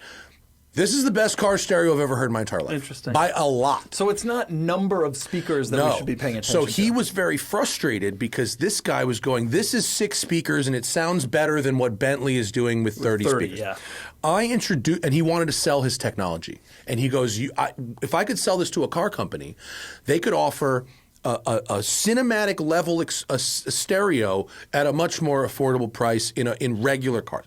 I set him up with some people at some OEMs to talk to, and the conclusions were so funny. Customers are fucking idiots. Yeah. We don't care about how the stereo actually sounds. You care about more watts, more speakers. That's what about we the number want. of speakers. Right. I got 25 speakers. 25 speakers in the Meridian, 2,000 watts.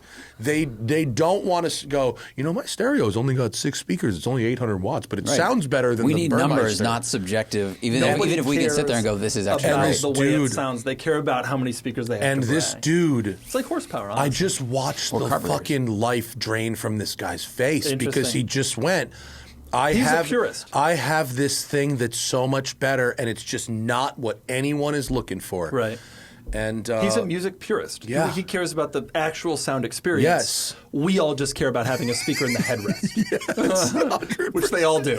Yeah. And have you seen what Range Rover's doing now with their the seats? So they have these new seats that have like capacitive type things in them, and they replace the subwoofer. So you can feel like club level bass, but it doesn't blow your eardrums out. It's like incredibly targeted bass. Because it's like physical it's as opposed physical bass as opposed to sound. And it is, dude, you got to get it's called BASS, the body and soul seat. But I tested it at the Range Rover Octa, the Defender Octa event. It was so cool. How many of these events are you going to? Only when they're like easy. Like the Octa one was like right up the road from my house. Like come have drinks and look at the Octa. So I went. But I'm not like leaving LA to look at a car. If we're leaving town. But what about to drive? How many driving events are you going to? Probably more than I should. Like Probably one or two a month. 2 a month? Yeah, 1 or 2 a month. I probably have 3 or 4 press cars here a month, and then 1 or 2. What is good enough on your radar to make you go to an event? For me, the answer is nothing. You're smarter than me. I mean, no.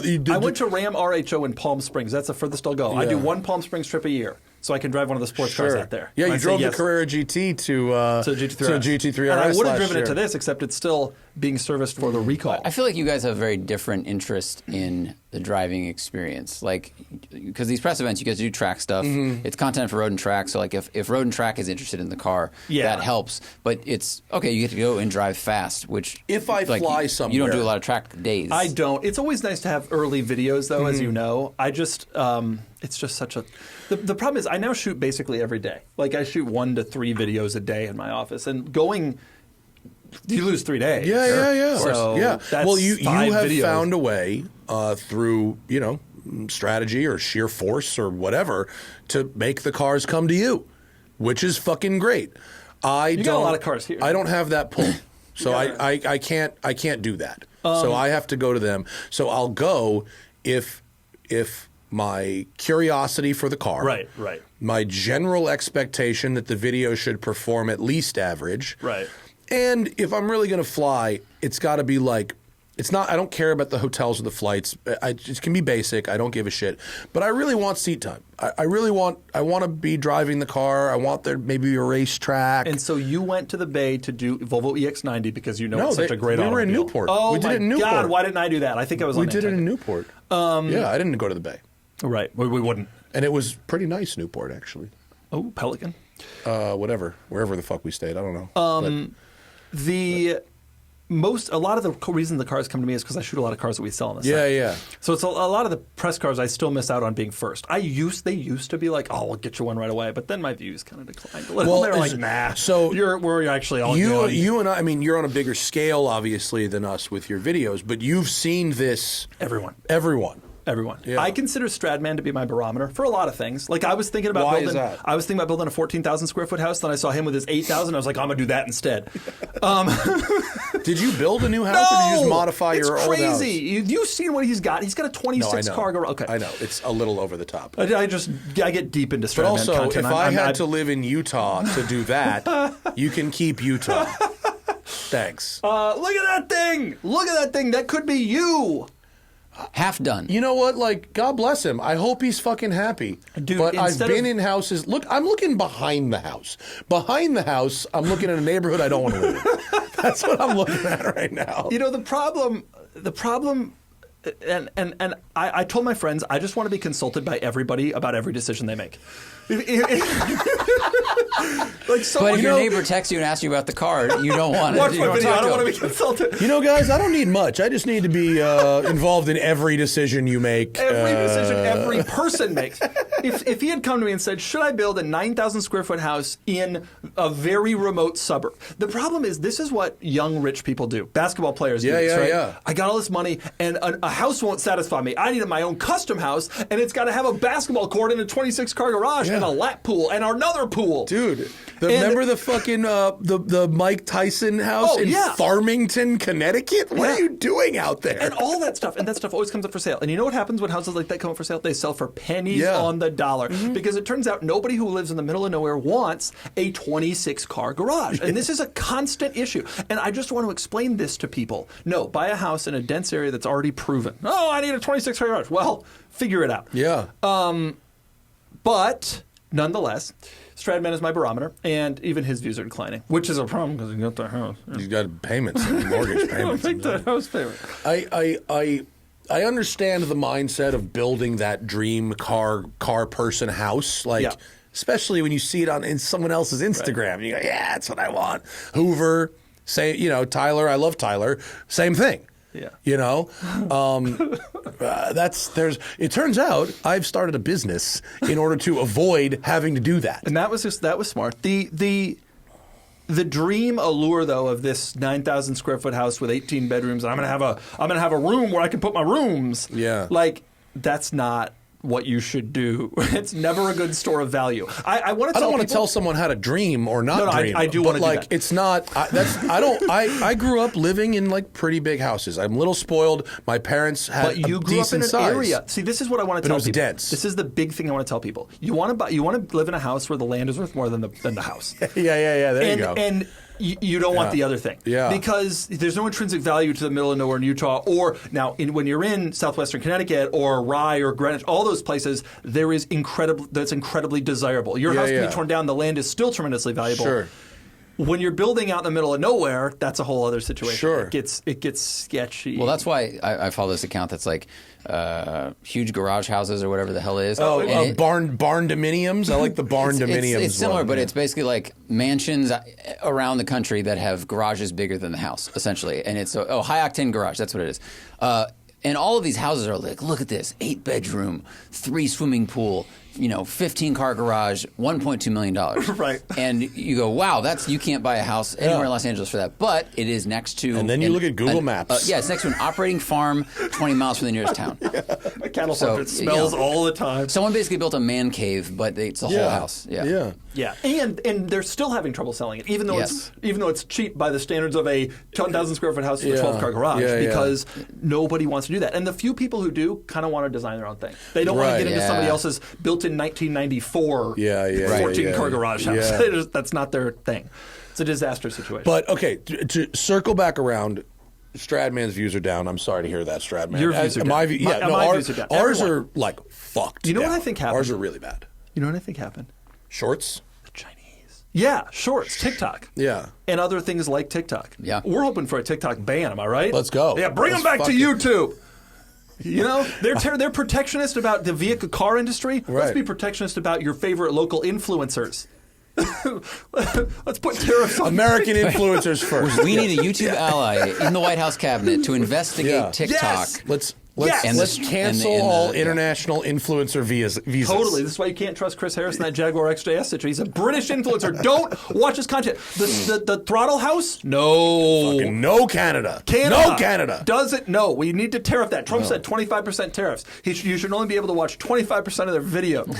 And you can't tell which 25%. No. You just move this slider and it randomly drops. The middle. So you don't get the fun intro and you don't get their concluding thoughts. I do think shorts is a big factor. I will tell you this. Here's a little. Do you make shorts? Little tip for you. Yeah. I got a little tip.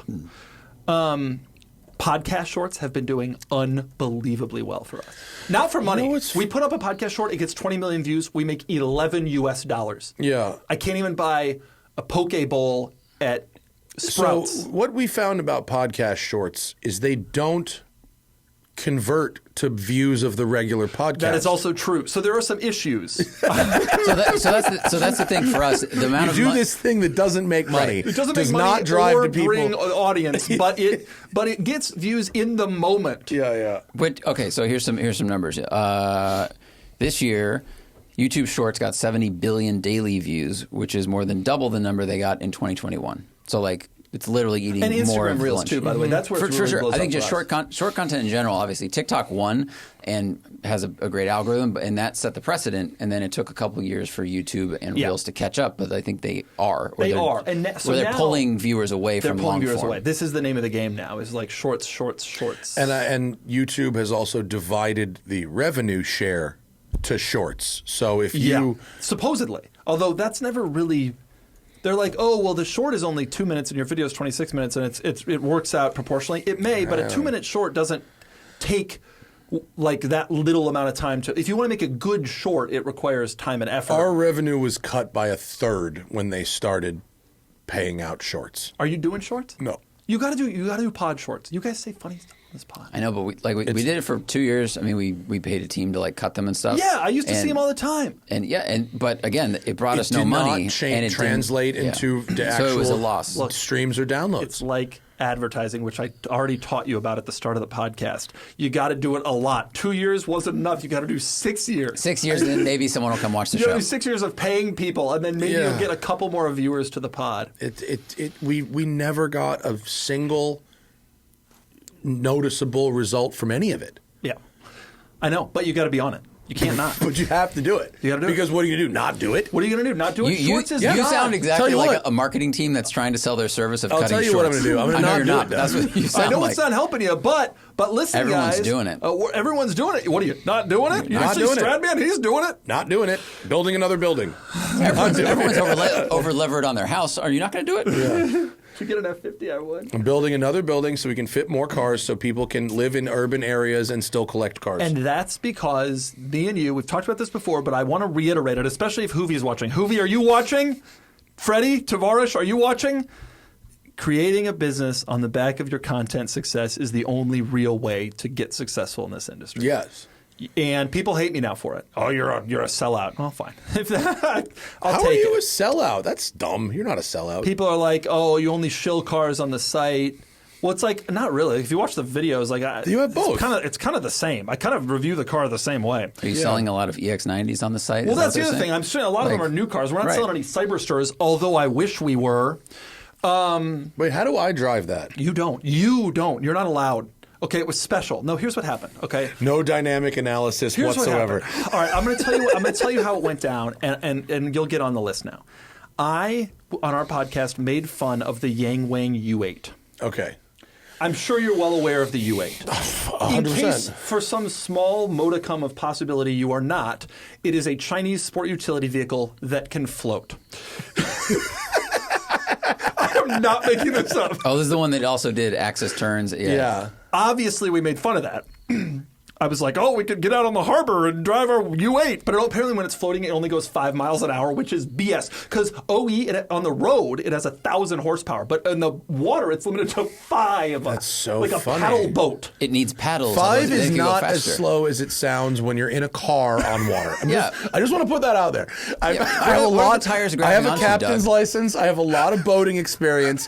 When you're on the water in a car, 5 is okay.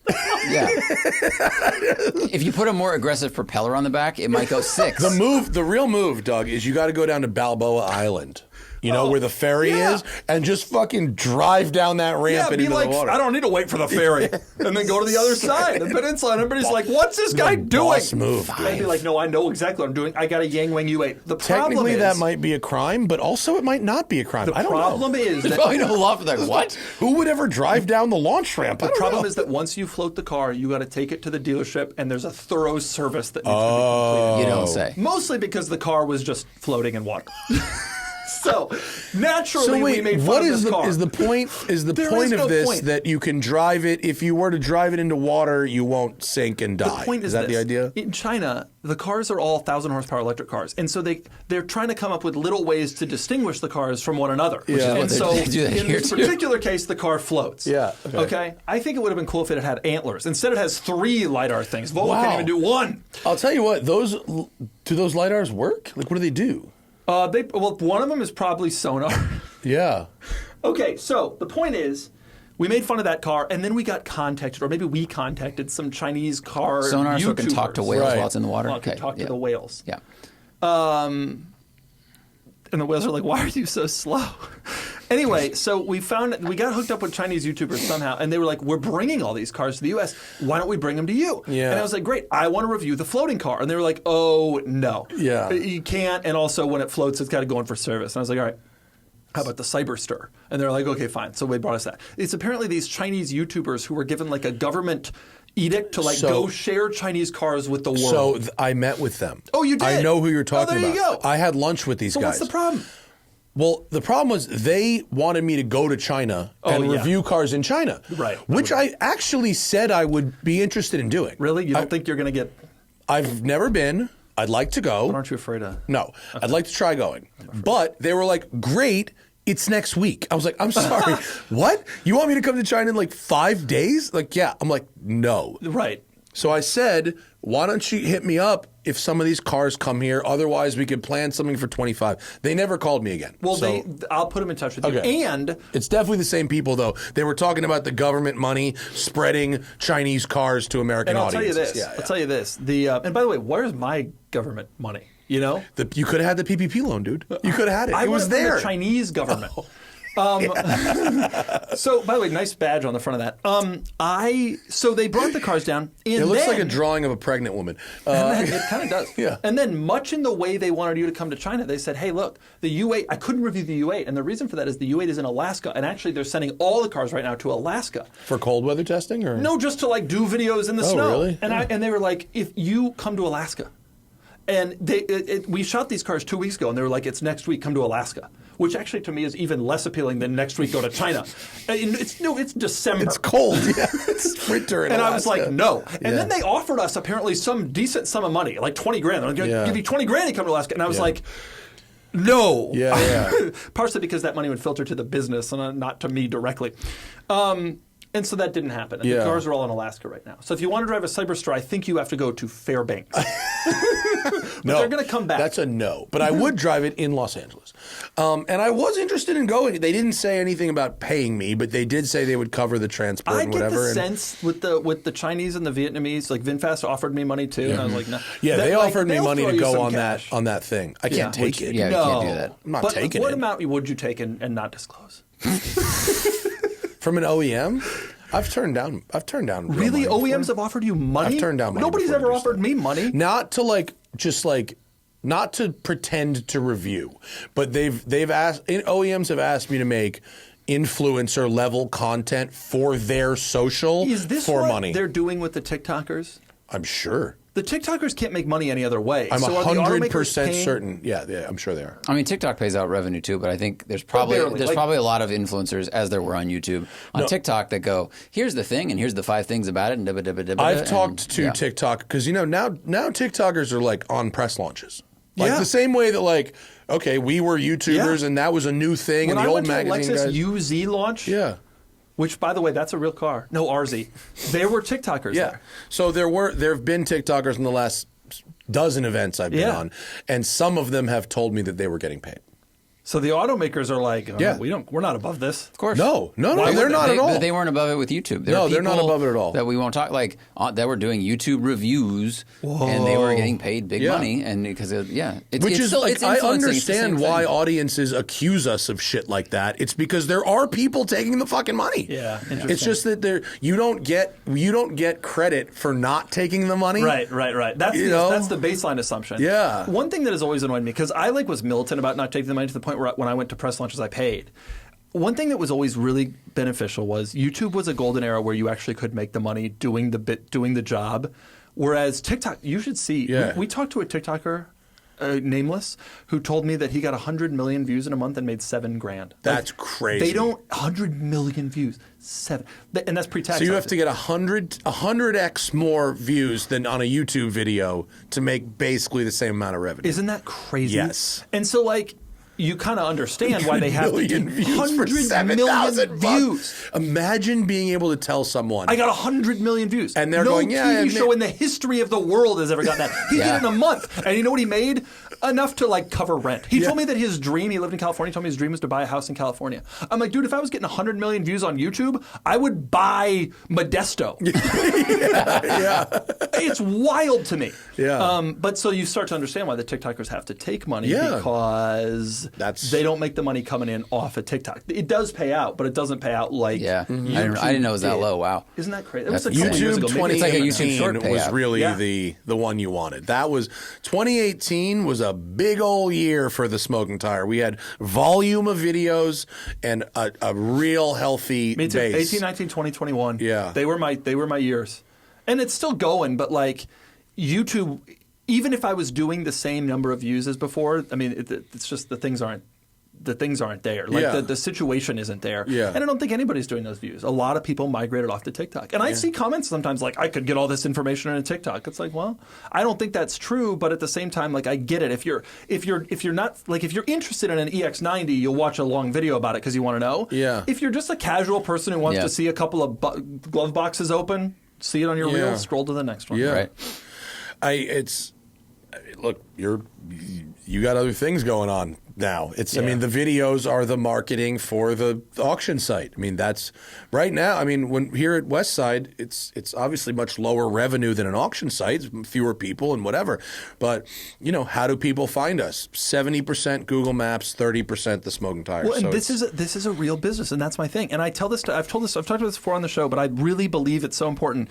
Like I talk to all these guys, like Hoovie, like you got to start a business, and they all say the same thing, which is, what do you mean? Like YouTube is so time consuming. How do I possibly build a building? And you got to figure it out. Yeah, because it's not going to last. And some of these guys are already seeing that. Yeah, you're reliant on this other big machine that doesn't give a fuck about you. That's right. Giving a fuck about you, and they won't. Not only will they not, but like I think they're kind of incentivized to try to find and develop new people to 100%. kind of keep the churn. At some point, people get sick of Doug. No, if I do a Valkyrie, they'll watch that. But like, 20 years of Doug, people are like, maybe I want to watch Throttle House. I think that YouTube is heavily incentivized to give young new creators a big hit of both dopamine and money by feeding their video. My first video did 350,000 views. It didn't do it on its own, buddy. The system made that happen. And then they've got all this data. They know how much they've paid you every month for the last 10 years. And they know, based on everyone else, how little they can pay you before you quit. They go, well, Doug, he would quit if this number got to here. Right. So we'll just hover it about here. I have always felt, and it's kind of conspiratorial, but I have always felt that there's some, it's not purely democratic. There are some unseen hands behind the scenes that are like, we're going to push this video a little higher, we're going to do this. Sometimes ad revenue numbers aren't where they should be, sometimes in a positive direction. And it's probably not a human doing it. It's probably a program that a human wrote that looks for factors and moves the levers on its own. When I write the story of my life, I will say that I was the one who I did it all. Yes, that's how a lot of rugged individual. It was all me. I need nobody. Total libertarian. Right. It was all me. The truth is there's an enormous amount of luck, and my luck was that I did it at the right time. Yeah. Well, which I didn't know at the time. Everyone who's been successful has figured out a thing that worked at the time. That, me fucking going out and driving people's random-ass cars for 3 years worked really well at the time. Anymore? It was awful. I know, but I'm sitting around here, and I've watched every Stradman video. I already know every inch of that house. Yeah. I made a little map on a legal pad, and I'm like, where is this smoking tire one-take content? Every day, people are like, why don't you do that anymore? It's not that fun. It was frustrating. It may not have been fun for you, but it was fun for me, the viewer. Cool. I'm glad you enjoyed it. I mean, I enjoy doing it too, but the liability of it also, like, I don't know, becoming more of an adult. Yeah. It's just there's a liability attached to that. You're driving a stranger's car. Often modified. And we have insurance. Yeah. Modified. We have insurance and that thing, but people seem to be crashing in the canyons more frequently, or maybe they're just being filmed more frequently. Yeah. You're also driving a modified car. It was modified by a person, maybe a shop, maybe not. How was it modified? Did they skip one of the brakes? Maybe. So there's that. There's just a lot of it that, for me personally, it just felt like the risk was going up. And the reward, it was so fun to experience other people's cars, and I like the stories they would tell of why they did these things. Right. But the effort plus liability attached to it just was like, I don't know. I started running out of cars. He ran out of cars. I ran out of cars, and at the same time I started running out of cars, people started getting more flaky. People would not show up. I'd schedule them, they wouldn't show up, and I really found myself judging the owner of the car's like choices, as opposed to judging. Ford wants you to spend $80,000 on a dark horse. Should you? Right. Big company. Right. And it just stopped being that thirst for I want to try everything. Yeah. I hit the end of that. I also think, and it could have been that it was me on the screen, not Matt, but I think that the trend of video has shifted towards higher production values. Like there was a time. I mean, the one takes hit hard when like the vlogger style uncut stuff was doing really well, but now like it's changed. Throttle House or Engineering Like, Explained, everyone does really high level stuff. YouTube always made the most sense with a low level of production value from a financial perspective. Yes. And in fact, our friends over at Motor Trend ostensibly left YouTube in part because it was difficult to make money producing the type of content they wanted. I have always found it interesting that I have started to find it interesting that now things are swinging back towards that high production content. That's what people want to see. But the drawback is like it's hard. How do you make money doing You can't. that? It's not possible. You can't. No, we did a thing in 2023. We committed at the beginning. Was it beginning of 23 or beginning of 24? What?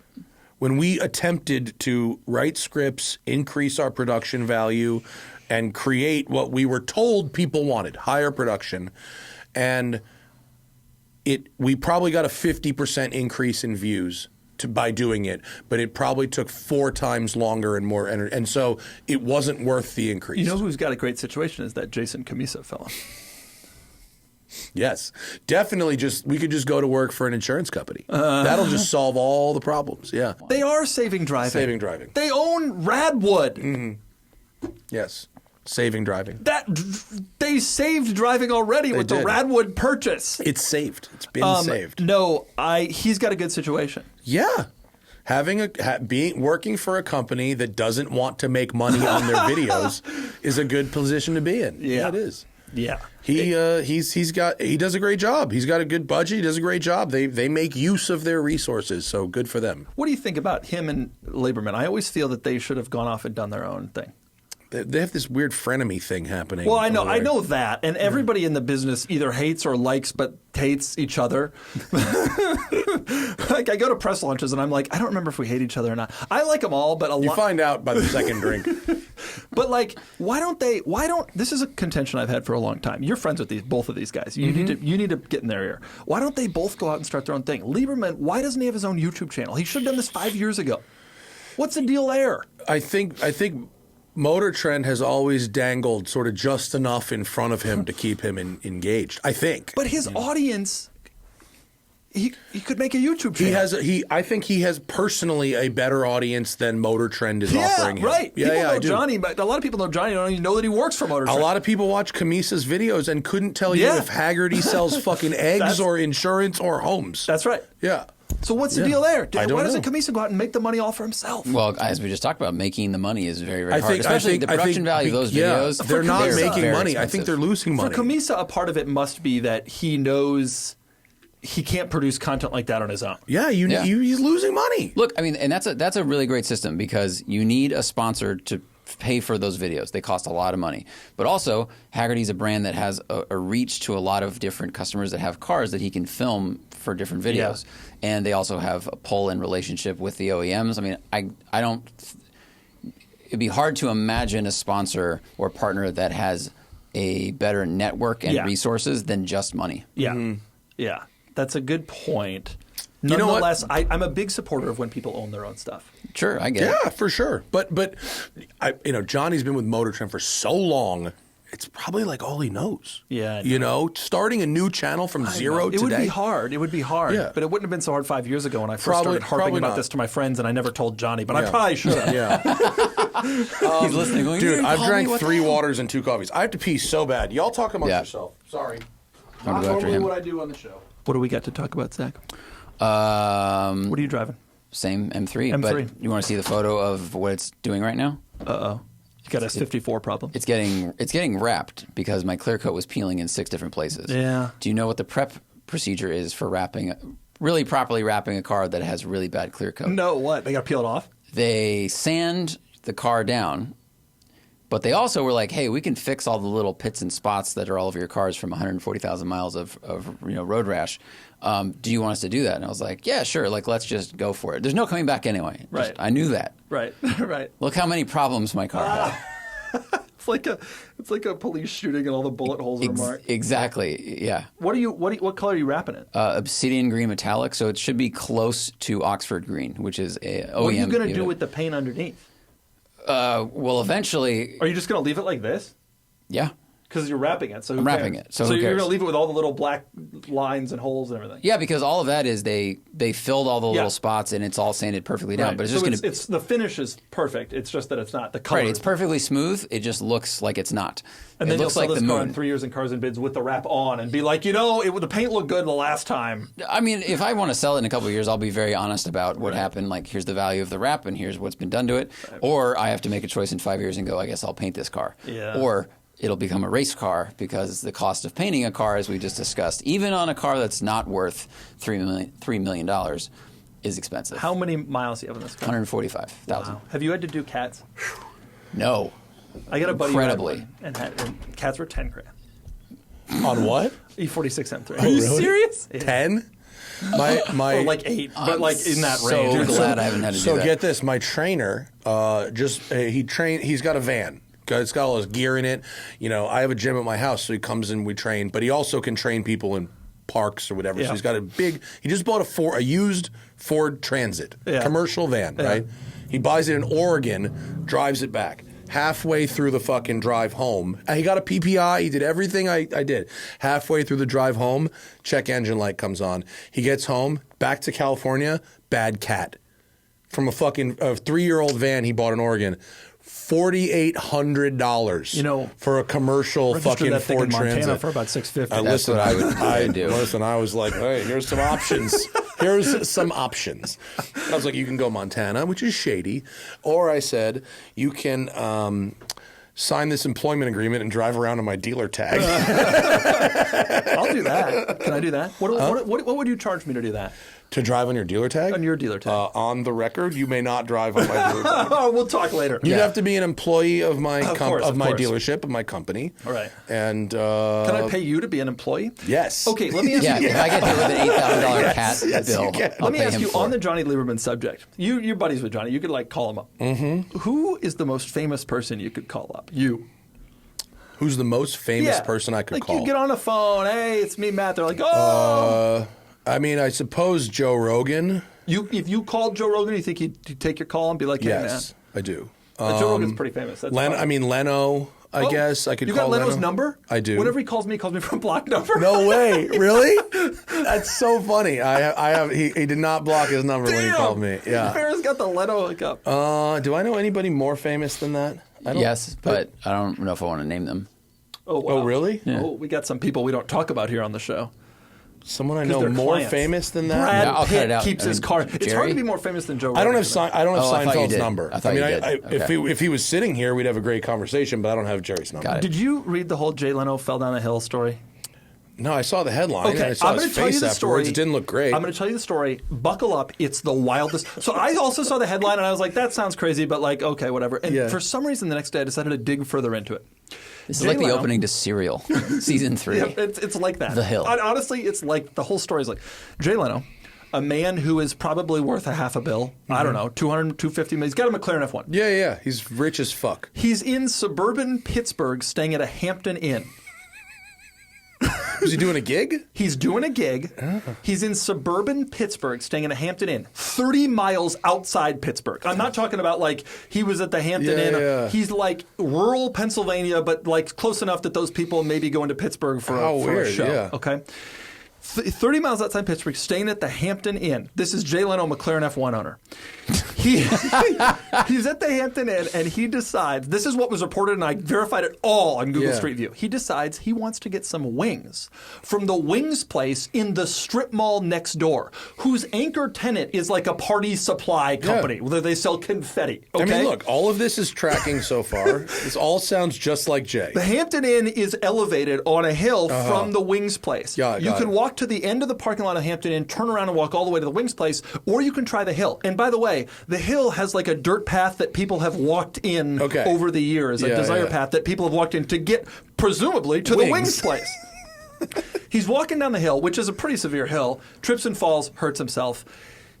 goes on to do the gig that night. This was lunchtime. Goes on to do the gig that night in front of a crowd of like 2,000 people, and then that's the story. Oh, here's the hill? Here's the hill. This is literally the hill. Yeah, it's not that bad of a hill. That's the Hampton I Inn. see That's the Desire There's the path. And the parking lot is where the Wings place is. I'm 100% walking down that dirt path. Totally. Yeah. But I'm thinking Was to it myself. wet?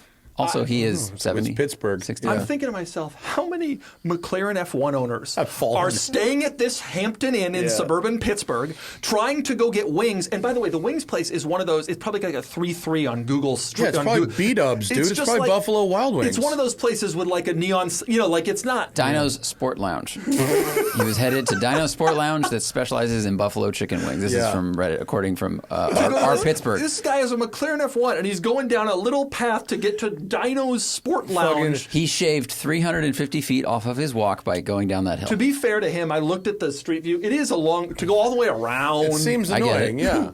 Other people have bought into the walk down the hill theory with this worn-in path. They have. They just What's didn't fall. actually the weirdest part of this story, he told me once that he doesn't stay in hotels. He goes and does a gig and they fly him home. Interesting. Either they fly him back to his home in L.A. or they fly him to his home in Rhode Island. Someone told me, or he intimated at one point to me, that he uses a private jet, which Yeah, he doesn't does. surprise me because he has a lot of gigs. Well, it's usually it's not his. It's the gig sends the plane for him. It's Got it. part of the fee. promoter and whatever. It is interesting Yeah. to me that a guy who's flying private is staying at the Hampton Inn. That's the in part that does Marysburg, not Pennsylvania. add up because he normally would get a fucking black car back to the airport and fly home. Is there a venue near there, and that Yeah, was it the only close by. option? I mean, I think the whole thing seemed reasonable, except that like it's insane. It's so funny that other than the cars, which are obviously excessive by anyone's standard, right? He really doesn't live like a rich guy. No. He's like his taste level is not particularly, I don't want to say it's not sophisticated, but like he doesn't give a shit about a lot of things that rich people give a shit about. And which is pretty totally. funny. He grew up in a world that isn't that, and he doesn't care. That's what's so great. I think that's great about him. I love that aspect. Me too. Though. I'm having this happen to me more and more. Chris Rock has this bit where he says, I'm rich, but I identify as poor. I'm having this happen to me more and more. I don't identify as poor. I was never poor, but like I don't know what rich people do. I never was around them. Like people have private chefs. I'm like, that's a thing? Yeah. I don't know about any of this. You could just have a dude come to your house and cook. Does he get the ingredients? I know a couple people that have private chefs. It's kind of a thing. I find it to be like the whole thing, and that's how I view Leno. He like hasn't really, even though he's a rich guy, he doesn't know that he, like someone needs to tap him and be like, dude, listen. Well, that's why when he said, when he goes, I don't stay in hotels, I fly home from the gig, and I go, you know what? If I was that fucking rich and still doing gigs, presumably for his own entertainment, it's not like he needs the money. Right. So he's doing gigs for fun. Okay, well, if I'm going to keep doing gigs, what do I want? What would make that better? Not staying at the Hampton Inn. Yeah, totally. Flying, that would make that better. I would Okay. probably try to stay at the nicest hotel in Pittsburgh, which Probably- probably there is that one. probably is the and then nicest get a hotel. car to the venue. That's what I would do. They got Chevy strange. Suburbans in Pittsburgh and probably hotels with What some... if he's got a Kumar? I was gonna say, what if he's got there's a garage outside Pittsburgh that he likes? There's a car being worked on. Like, where does Wayne Carini live? Not He's in Pittsburgh. Connecticut. He's by Lime Rock. But Mario Andretti So lives kind of in the middle of Pittsburgh. nowhere. You know, Myron Vernus told me that one time he was like sitting in his, that shop he has in Toledo. Yeah. You've been there. And he says he gets a call from Leno, and he's like, hey, I'm doing a gig tomorrow. You want to come get chicken wings with me? And they go to the place, and it's like 4 o'clock. The place doesn't open for 2 hours, and they knock on the door, and like Jay Leno like puts his face in the window. They're like, all right, yeah, we'll open up. Yeah. And he and Jay just kind of stood there and Leno sat there pulling rank means getting wings getting before wings. open. Great. And just kind of sat there, and I was like, that's probably what he does. He probably has like a network Yeah. of car people, and just sort of talks about cars and does his gig or comedy. I mean, I only comedian. have his number because every time I call from him, I get a call from him, which is not often, but it's like it's something weird. Hey, I heard you got a Turbo R. Be careful with the this and this. With the shop, we changed the thing. And then, all right, I don't even know how you know I got a Turbo R, but here we are. Yeah. Does he text you? Yes, he does sometimes. Yeah, Texting Leno. he's all right. I'm over here texting like my wife. My wife also texts me. You haven't met famous people. No, you are very YouTube famous because they know you. Anybody. People know you. Jerry absolutely knows. Well, yeah, I told you. I was on this one time. I told you Jerry Seinfeld walked up to me the first time I ever met him and said, "Hey, Doug, I watch all your videos." Yeah, isn't that it was weird? The scariest moment of my life. Yeah, that happened to me too. He was just on Spikes and talked about his YouTube obsession and that he watches these like really specific, like dialed-in YouTube channels about like guys doing only Volvo 240 restos and stuff. And it really is frightening to me. Whenever I review a Porsche, I'm like, oh God, Jerry's going to see if I can't. Yeah, you know, things got 800,000 views, and one of them's Seinfeld. Right. Who else do you think's watching? You think Obama's watching? Do you think Trump's watching? No. No. What about Trump? Trump had a 430 out of Diablo. He's watching his own content. I think there was a time that he just bought the most expensive sports car he could find. Right. Yeah. I'm not surprised. None of those guys will ever tell us they were watching because that's like giving an endorsement. When Jerry did, I was very. Jerry, not only did he bring it up, he was like, "I love that little notebook you carry around everywhere." I was like, "Do you want one?" He's like, "No." I'm like, "All right, fine." Yeah. Do you want mine? Mr. I like it Seinfeld? for you. Yeah. Don't you agree that the dream in life is to get to the Jerry point of view where you don't really care? Like you don't have to say. You can say whatever you want. Yeah. And if it has negative repercussions, you don't. Like he went on a thing in Spike about how he hates watching TV anymore because like actors are given lines and he thinks that's stupid. And it's like that was him for years, but now he's in a financial position where he can just say that. And it's like if no one ever gives him lines ever again, it's like wow. No, he's way into not giving a fuck, which is actually pretty fun. I mean, it's nice to be around that. It is a good time. Right. He is definitely not on Earth anymore. Right. It's like just whatever. Right. We should all be so lucky. Yeah. No, we Phone's ringing, dude. Phone's ringing, dude, and it's Donnie.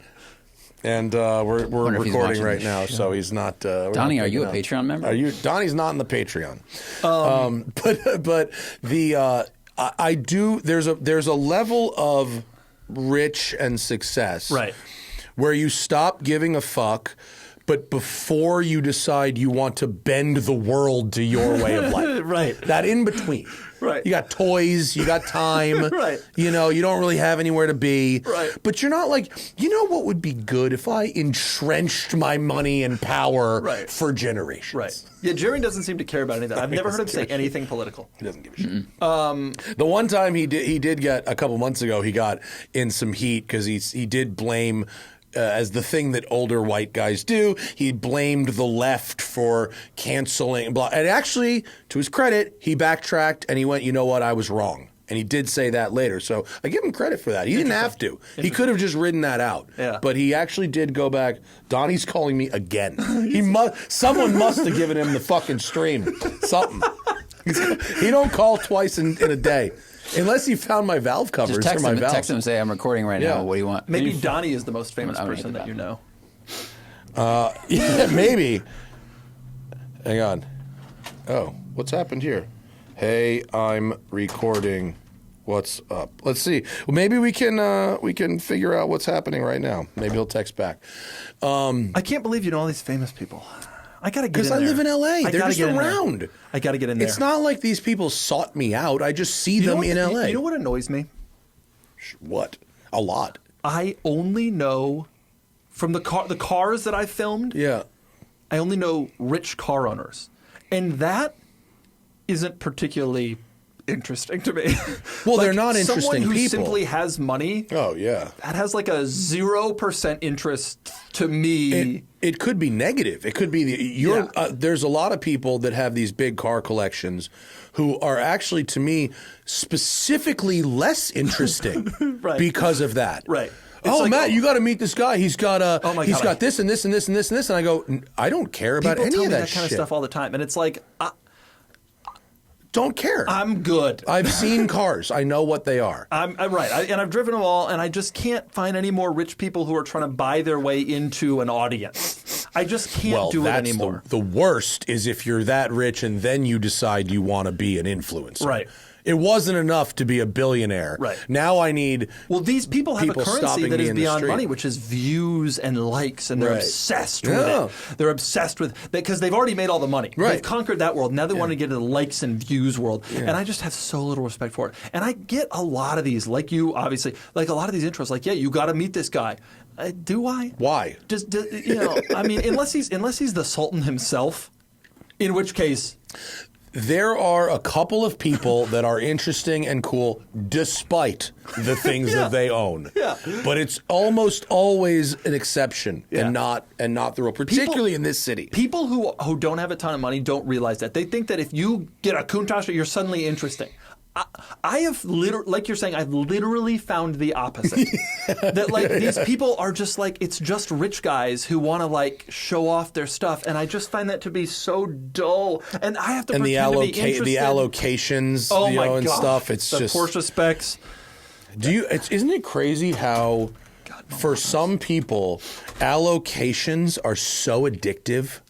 They buy cars they don't want. They buy cars they don't plan to keep. They buy cars in colors they didn't want or specs they didn't want, just on the dangled promise of maybe getting an allocation for the next one. For the next one, not even that bad one. Crazy. I have a person who I may or may not have kept cars with me in the past that had to buy 2 extra Lamborghinis to get a Rivuelto allocation. Oh. 2. Exclusivity, I think, is one of the most powerful drugs. Yep. Like, Yeah. it's the saddest thing in the brain, which is serotonin, I think. But Which is it's why weird all those multi-million-dollar cars, those guys Right. think that they're exclusive. I will say, Ed Bullion gave me the absolute classic line about allocations. He said, the way to determine if a car is actually special, if the dealer has reached out to you for an allocation and you have done nothing to deserve it, don't buy that. It's a special car. It's gone. Like Storado, they were having trouble and still are. That ain't a special car. Like That's I actually understand think that is a why, special but car, it actually but they is a overproduced special car. So that might be in 20 years maybe that'll be a big money one. If you wanted a Lamborghini sports car to actually drive around every day, you want a Storado. I wanted one. That's I remember you said you almost bought one. I was choosing my spec. I was all ready to go, and then I bought the Countach instead. I mean, and you made honestly, the right choice. Maybe, but like there are days when I wish I had a Storado with a tire on the roof, and I think that'd be cool as hell. Storados are good. I will objectively say, good. I'm not opposed to buying a Storado. I just am watching the market, and I'm gonna wait this one out a little bit. I do think You're that going car, in at 205. or one something. Yeah. I do think that car has legs Yeah. long term, and I think that a lot of the cars that are the most successful were hated in their time. Sure. But That's almost a guarantee. But I think Ed's point was about flipping. Like if you've been offered the car, and you're just a guy, you ain't making money on that Hell flip. no. That's very true. No, I tried to get an ST and I got laughed at. You know what I really want is an ST. They're amazing. You know, I have this thing about When Porsches. did you ever go with the press car? They sent me the press the car gray where one? you open the door and it said cool for heritage or cool yeah, forever. yeah, It was yeah. pathetic. Yeah. Yeah, it was the fucking Icons of cool is what it Icons said. of is that what it was? Icons of cool. God, was like that awful? Where did it say that? You know On how the door sill of a door Porsche. projectors, like the things that project The puddle lights. Oh, the puddle light. It was instead of like the Porsche logo, it said icons of cool. That's terrible. Just like What's worse, that or in the electric G-Wagon where it says stronger than time? stronger than time. Wow. And it's Dude, like imagine calling that shot on an EV.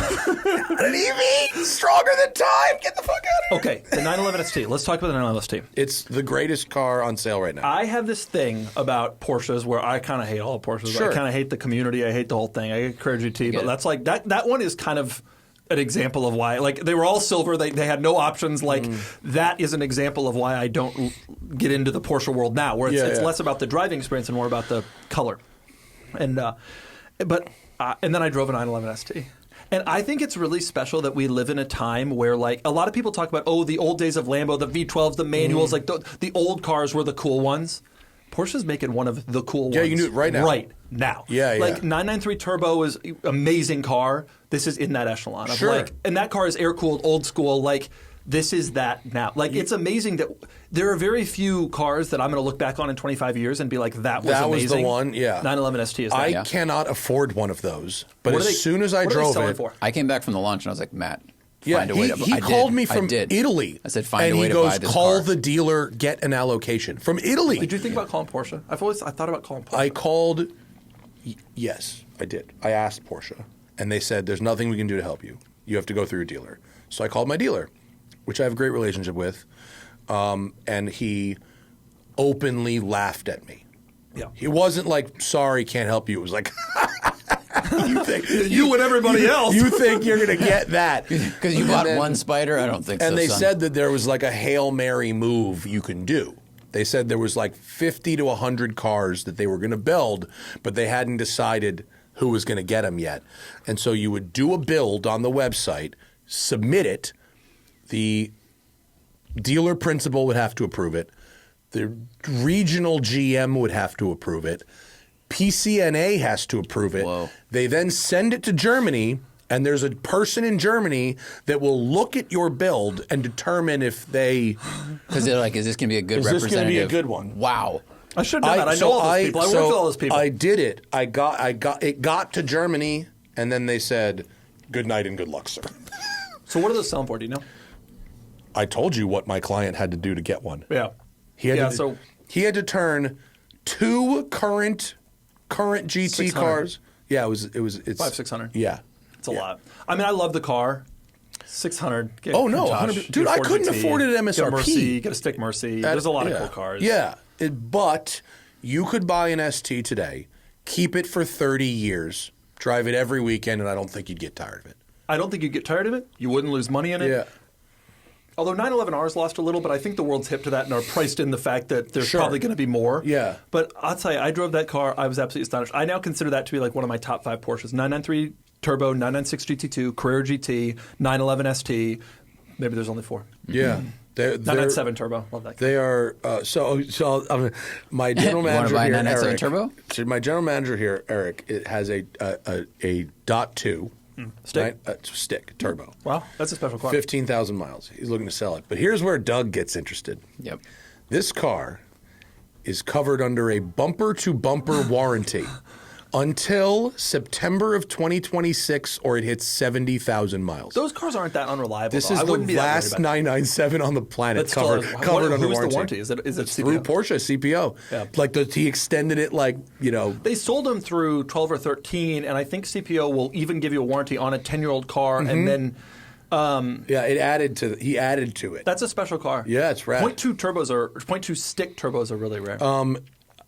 Sorry to bring up your competitor, but one ended at the moment on Bring a Trailer, same spec as Eric's. but that car had 2,000 miles. The Black, Linear it had 2,000 miles. Eric's has 15,000 miles, slightly different, but I would like to see what it went for because it was holding at 200 with 5 minutes left. I think it was going to go for 2.25. Go to results, and it would have happened in the last You're going to type hour. in 997 turbo. No. You do you? Yeah. You won't just give you the most recent It ones? will, Okay. but There's if too you many really things. think it was that recent, No, it was like an hour ago. there you go, Porsche 997. Let's see. I hit enter. I am very curious to what this goes for. Go down the black one. Keep going that one. Wow. 230. I said 225. I'm pretty good at this. You are. Those are special Pretty good at this cars. game. Yeah. The 0.2 turbo sticks. Yeah, they're Last very, very good. Yeah, they're very, very good. So, I saw you did I saw one of your podcast clips, actually. I think you were comparing a Ferrari 812 that was like, that Yeah. did not sell on Yeah. Bring a Trailer, and then it did sell on Cars and Bids later. What do you see as the trends of one site versus another? Are you starting to see real differences, or is it? I don't know what our team would want me to say, but I'll tell you what I really think. I love Bring a Trailer, and I have enormous respect for them, and I go on Bring a Trailer Premium every single day. But they really, a good chunk of their business, what they're known for is super high value cars. And I think if you have an M3 or a 4Runner or a Land Cruiser, I mean, if you go on the main page on Bring a Trailer, there's 800 cars. Yeah. Like, I don't want to talk bad about them because it's a great business that does great. But start scrolling down. Like if you've got over on the right there, the thing where that has all the pictures, you got to scroll pretty far to find it. Keep going. All those. Like Yeah. those are just little pictures. And if your car is one of those little pictures, does it really get the, on our site, I think those cars, we feel that they're a little bit more special. So that they tend to get more views and more bids and more money, that type of car with us. And I'm always surprised to see someone sell stuff like Boxsters and Caymans. Right. Here. There's a lot of like very normal, the Cherokee. This is but you have to kind of work to find those listings because they're like little and sort of hidden. And, FJ Cruiser, that kind of thing. Like those, we sell a ton of those cars. Assad would want that. But they're just, I think that those cars are special to us and maybe a little bit less clearly special there, which is why they seem to get, based on we've had some cars that have gone on both places, the same VIN on both places in the last year, and we've gotten more money on the majority of them. That's so interesting. I don't. If I'm selling a Countach, I don't know. We've sold some Countaches. We've done actually okay on Countaches. Yeah. We do okay on Lambos. But they've obviously got, there's slant-nosed Porsches bring them money. I get that. We have work to do there. But it is an interesting thing to think about. Yeah. Isn't that the whole when you built Cars and Bids, you saw this underrepresented market, I guess, and you're like, oh, well, what if we... Right. And at the time, a lot of cars were being denied from Bring a Trailer as well, which I think they've loosened some of their permissions. But that still doesn't... Just because they've loosened it and are running those cars, I still don't think that necessarily means they get top dollar. Oh, no, they were literally rejecting cars. Right. And so there was a business case to be made for... These people still want to sell their cars. It's still an enthusiast car, whatever. It's still a great business. So is ours. Honestly, the thing about this is... people consider them to be close competitors, and they are, but the market is huge. Yeah. When you think about the number of enthusiast cars that transact every year in North America, and they sell some stuff in Europe, the market is huge. And so, there's room for both businesses to succeed and succeed well, and they have. Both of them have. And, Does there, the fuck was I just going to say? I had a little, and it's fucking. You've had Randy in here. Where did it go? Oh, damn it. It wasn't about one versus the other. It was about, it's going to come back to me. I'm sorry. Fucking just brain farted so bad right there. How's your Bentley? Pretty good. Yeah? I got a buddy who bought an Arnage yesterday on Bring a Trailer, and it arrived, and it is a disaster. Oh, no, really? Yeah, mine... Dude was title jumping it. Oh, really? Oh, no. Ours is as good as a Turbo R could be. And, we're going to sell it. The year is coming up. December 27th, it'll be a year. We've been dailying a Turbo R. We've done 4,200 miles in it. Wow. We had to do a big service on it when we first got it. As one does. It was $12,000. Which is, of course, the value of the car. But since we've done a couple little things, nothing that's mechanical in terms of the car never broke down. Never got stranded. Never. Not only that, the car has never had a mechanical hiccup since that very first week we got it. That was the only one. I just what did we just do? We just did the 4,000 mile oil filter service. And I'm going to take it to Charlie one more time before I put it. I'm probably going to put it with you. I'd like you. Have you done a Turbo R? I would love to review it. You want to do it? Yeah. I'll bring it down to you. You just do it. I'm going to have my guy Derek detail it because he's the best detailer probably in California, and we're going to send it no reserve. If you want to do it, it's got 24,000 miles. Wait till you see the paperwork. I have the order sheet from Rolls-Royce Bentley Beverly Hills from 1990. I have the factory build sheet. Who was the original owner? The guy he lived 4 houses over from me. It was the same guy who had it the whole time. Bought it new. He bought it for himself for his 60th birthday, and when he died at 94, I bought it off his kids. And so he drove it once a week. You're going to sell this thing? Yeah, I'm going to sell it. Because we've done what we can do with it. We've had the experience. I don't really feel like there's anything else for me to learn about it. And in order to complete, because the experiment was, can I do it for a year and spend less money than if I had just leased a whatever car? Does it make you want to do this again? It makes me want to try another one. It does, yeah. But it also made me realize how much I do enjoy having one leased car that I don't give a fuck about. Yeah. That you got to start at a baseline there. Plus, modern tech, and it's nice to have CarPlay. It's nice to have cooled seats. It's nice to have there's some actual real benefits. There are. But most of it is mental and me going, I want to just go to the goddamn grocery store in a car I don't have to think about. And it's like the Bentley, you need it's a big fucking heavy lumping, motor. And you really want to start it and let it run for 60 seconds or so before you drive anywhere. Right. But is that what you want your life to be? You know, and so it's. I swear to God, no bullshit. I have spared not a penny in making this car perfect. It is as perfect as a Bentley Turbo R can be. Yeah. Everything works. Yeah. Every gauge, every light, everything. It works. I did it with that experiment in mind. What would it cost to do? Right. So what do you think? How much are you in it for? You think?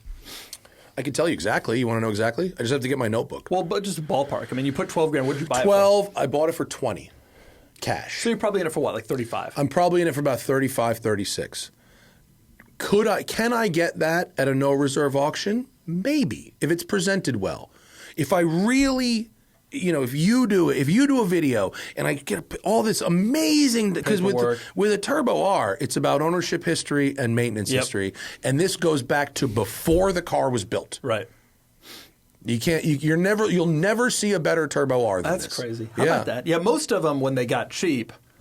Oh, they fucking this one, like your Countach, right? You got the best Countach because it never went to it never that actually cheap had buyer. the opportunity to go to the 4th owner, the 5th owner, the 9th owner, the 11th owner. Correct. Who didn't do any of that Yeah, stuff. and so many Bentleys and Rollses from the 80s are many. 18 owners and like fucking new shooter coming in. Let's go, Yep, just hoping for the best, like my buddy who bought the Arnage. Yeah, no, but it's been such a good car. I can't believe really cool. how well made it is and how nice it drives, how solid it feels. It's so great. You ever see anybody else on the road with them? Never. They're not around often. I see one maybe every. It used to be somewhat frequently. You'd see them, the Spurs and the Spirits. Never. I never really see them anymore. And when we rolled to Vegas in it, God, was I the king of the world. Young people in Vegas really took notice. People in their 20s were like, yes, you're fucking doing it. It is a big body, big grill. Yeah. I'm going to screw you up kind of And I car. put the French market fog lights in it, so it's really some Ronin vibe, It's very good. You should do it. You should do it. I would love to. It has 5 ashtrays and 0 cup holders. What was the deal with that? The ashtrays were far more important. Bro, and the Europeans always made fun of us. Mad grits, dude. This is love one them. of my biggest annoyances. The Europeans always used to make fun of America. You need cup holders, you drink in your car. Meanwhile, they got 20 ashtrays. They're ripping grits. They got no problem at all. The back seat, they got 3 seatbelts and 3 ashtrays back. Like the middle passenger needs an ashtray. And you get a heater. And you get a heater. Yeah. That's so 5 insane. ashtrays. So insane. Isn't that unbelievable? Yeah, it is. The only one of those types of cars. Actually, no. Years ago, I did a Spirit, but I did a Bentley at that place over Checkered Flag. Remember that still existed? Yeah. They had a limo conversion one that was owned by the some famous family in New York. Like the Rockefellers or some shit? Yeah. And it was like there was like a call button to talk to the driver and that kind of thing. But it was like extended wheelbase with more wind. Like it was a totally different beast from what you got. Yeah, I'll tell you what. We were just talking about people that are not interesting because they have big car collections. But there are some people I know that are very rich, but they buy shit that like you and I would buy. Yeah. They're not buying the typical Richie Rich shit. They're buying. And this fucking dude bought a 1996 Lincoln Town Car limo for like $5,000. Yeah, because that's what they cost. And it's mint. Yeah. It's got shag. It's got the boomerang antenna. It's got the fucking Landau roof. The crystal glasses in there. CRT TV. And this dude he just like hires a guy to just when he wants to go to Beverly Hills for dinner, he just rolls this thing. And I was like, yes. There was a time those cars were the coolest things on the road. Nothing like that happened. Yeah. When I was a kid, those were the only limos. Yeah. Like Hummers came later. Things like that came later. Yeah. But you were the king of like... Yeah, it was when I was in high school when we started looking at limos for like prom. That was when SUV limos became a thing. Same. Yeah, Navigators. It was like high school, they were like just... I guess for me it was it was like middle school, but like you had Navigators and Escalades. Yeah. Otherwise it was just Lincoln or Cadillac, the big thin Cadillac limos, and that was like it. And they are free now. We sell them occasionally on the site. They are free. Limos? Yeah. Used 90s limos are free. Yeah, $6,000. Nobody wants to... What do you do with it? Nobody wants to... There's not... We should buy one. Zach, why don't we buy one? A limo? They're cheap, right? Limos are old fire trucks. Like it's a We lot had a of fan who bought a physical fire car. truck and had regret after like a week. Everybody does. That's It's way a lot more of physical complicated. car, and you think this will be fun, but like the truth is, What do you do with it? it's too big to do anything with. You got to drive it. You got to figure all this stuff. It's just too hard. Unless you're like the rainbow chic, and then fucking have at it, bro. Habibi, that stuff is let's so turn a car into an apartment. That Instagram is one of the great Instagrams ever to exist. They're like 7 Jeep Wranglers joined together. I didn't know I there could was an get behind apartment that in rich the guy. Dodge truck. I read that on Larry Chen's Instagram. I Is think. that really? The giant Dodge The giant truck. Power Wagon is a 4-bedroom It's an house. apartment. There's like a meeting room in Yeah. it, or bathroom. I mean, And it's not kind only is of it a RV 4-bedroom spec, house, but- it's a 4-bedroom house built in 1992. And so they show the inside and you're like, this doesn't look like billionaire toys. This is the Brunei stuff. This is the kind Yeah, of yeah. stuff you do when you're oil rich and you have nothing to do. Yeah. You know, I was in Dubai many years ago driving down Sheikh Zayed Road, which is the only road in Dubai, I think, more or less. And a G-Wagon 6x6 just cruising along. Yeah. I'm like, okay, this is where we are. So when I was in Dubai, we stopped at a gas station, and there was 4 G63s lined up, The right? G-Wagon thing is impossible to explain to regular people. So all 4 of them have the same license plate. It's just the number 3. They're all the same tag. And I'm You like, can run it, it'll come back to me, but you're not going to want to do anything with that anyway. crazy. That is so crazy. The G-Wagon situation there is absolutely out of control. It's like the Hamptons. And then everything is just... I'll never forget when I went there, and I rented a GX, which was a Land Cruiser Prado, and they told me if I didn't fill it up when I returned it, they would have to charge me a penalty fee of like $1.96 a gallon. what equated to? Yeah. I was like, oh, I'm not going to Gas fill it is up. free. Speaking of G-Wagons, before we wrap this up, did you drive the electric one? Drove the electric one, loved it. You liked it? Loved it. You didn't? No, I did. I liked it a Amazing. lot. I thought Wonderful. it gave me what I wanted from a G-Wagon. One of the first electric cars that I think I would be into beyond the fact that it's an electric car. Like, it's just good. Yeah, and it's Mercedes' only compelling electric product at Yeah. all. Oh, dude, I was at a Mercedes-Benz dealership the other day. Are they giving them away, the EQs? It's not even that. They got product. Like, he said they had to rent other lots off-site. Like, got hundreds of Sprinters. No way. Like, they got Maybach sitting outside. No way. Like, Oh, wow. They got they just cars. I had to shoot it at a public park down the street. There was no flat surface No at the way. dealership where I could shoot the video. So not just electric cars, they're having trouble moving everything. But I think electric cars is a big contributing factor because that's probably taking up a lot of the space. Yeah. They said they're still selling GLCs and these C classes and stuff, like kind of like normal. But like yeah, but those EQBs, EQs, nobody wants that stuff, dude. EQB. It's not good. I don't think we drove an EQB. Sin. No, I we drove drove- EQS, EQE, yeah. and then, yeah, which one is B? EQB is a small The small, crossover. yeah, okay. Not good? And they're free. The lease rates on these, I don't know if you've been watching used EV prices. Oh, but, like, used? Yeah, nothing. I was thinking maybe get a Taycan Cross Turismo for $58,000. They're getting cheaper. Yeah. Well, you should see what we sell. We've talked about this before about Lucid Airs. We've talked about because you sold Oh, one. we We have a Sapphire yeah. on the site right now. I'm very Really? curious. No one's sold one yet, so I'm very curious to see. What do you think? I honestly I truly have no idea. But I you say really EQ? want to see what a Sapphire. I bet it's $142. That becomes an appealing car at 70 though, which it's going to be in about It will. 3 years. Yeah.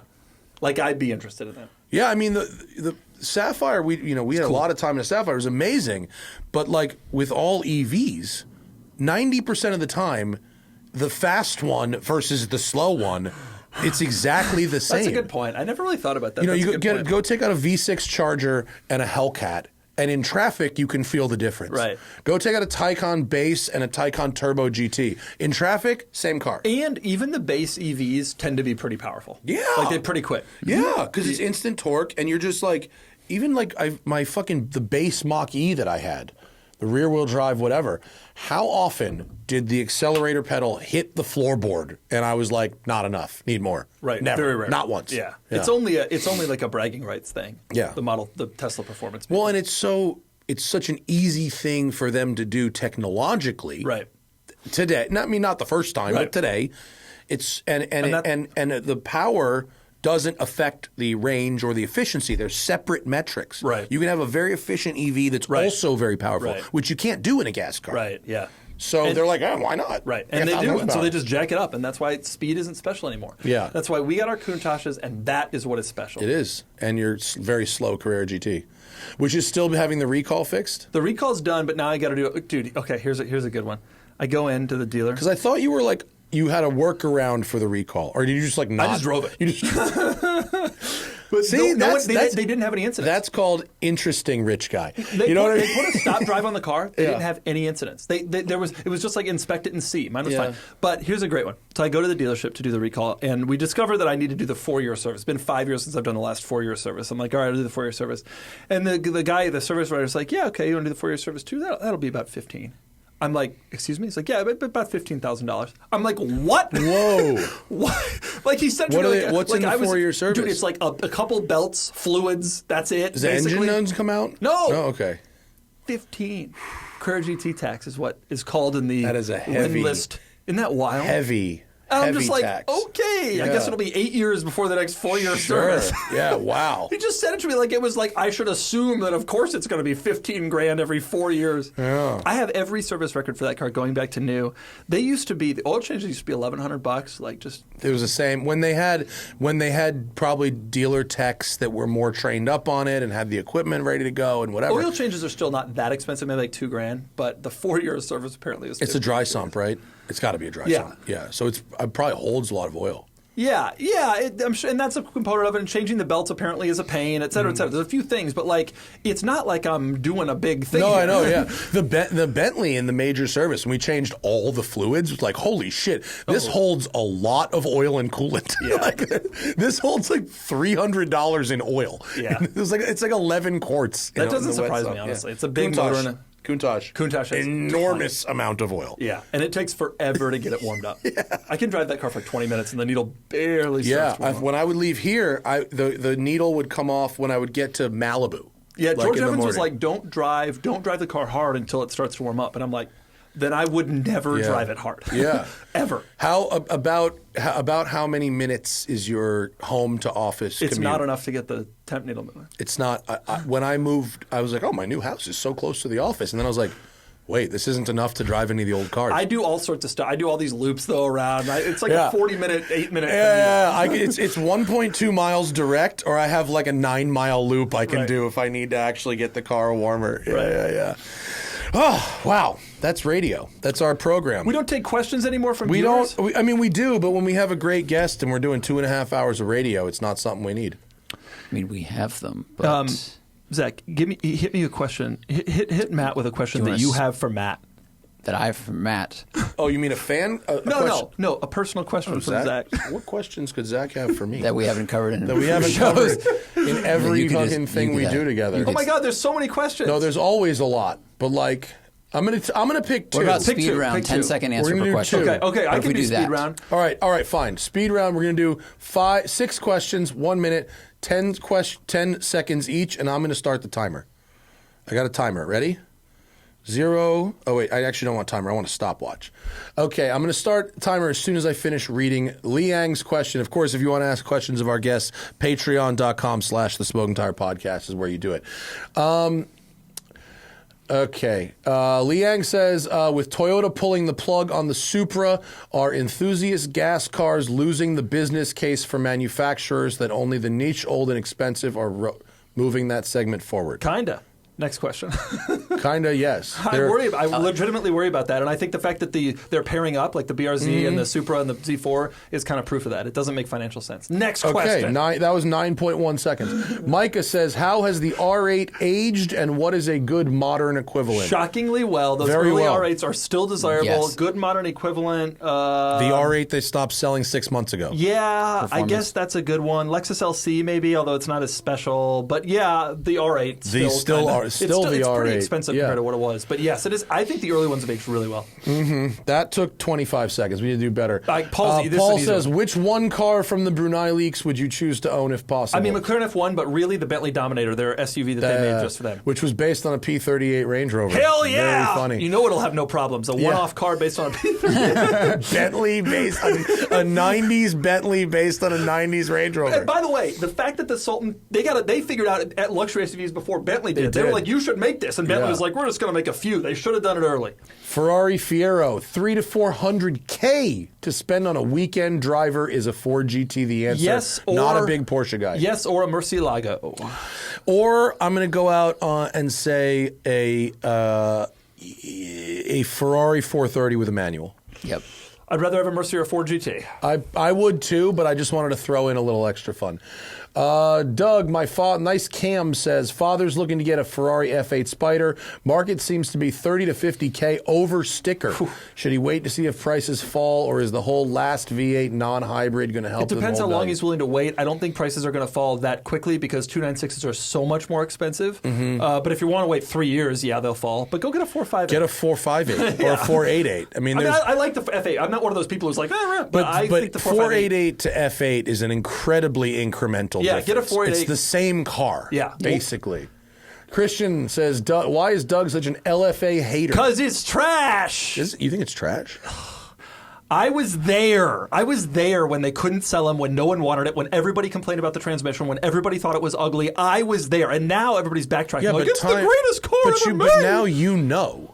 You know why that was. Trans is trash. The trans is trash, but the car's good despite it. It's uggo. The car's uggo. The LC looks way better and costs nothing. Didn't you just say, when we were discussing the ST and the Sterrato, that cars that are unloved and always end up being like the best investments and the most exciting ones? The LFA is proof. I don't like it, but the market does not agree with me. Right. Yeah, I happen to like the LFA despite the gearbox.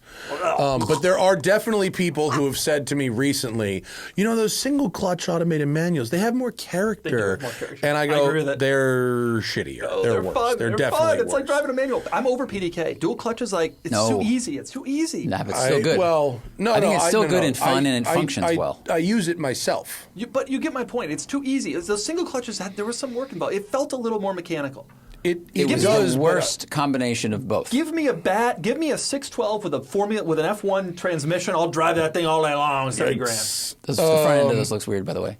Well, yeah, it was a heinous car. Right, so not it's worse than the LFA though. Keep scrolling down.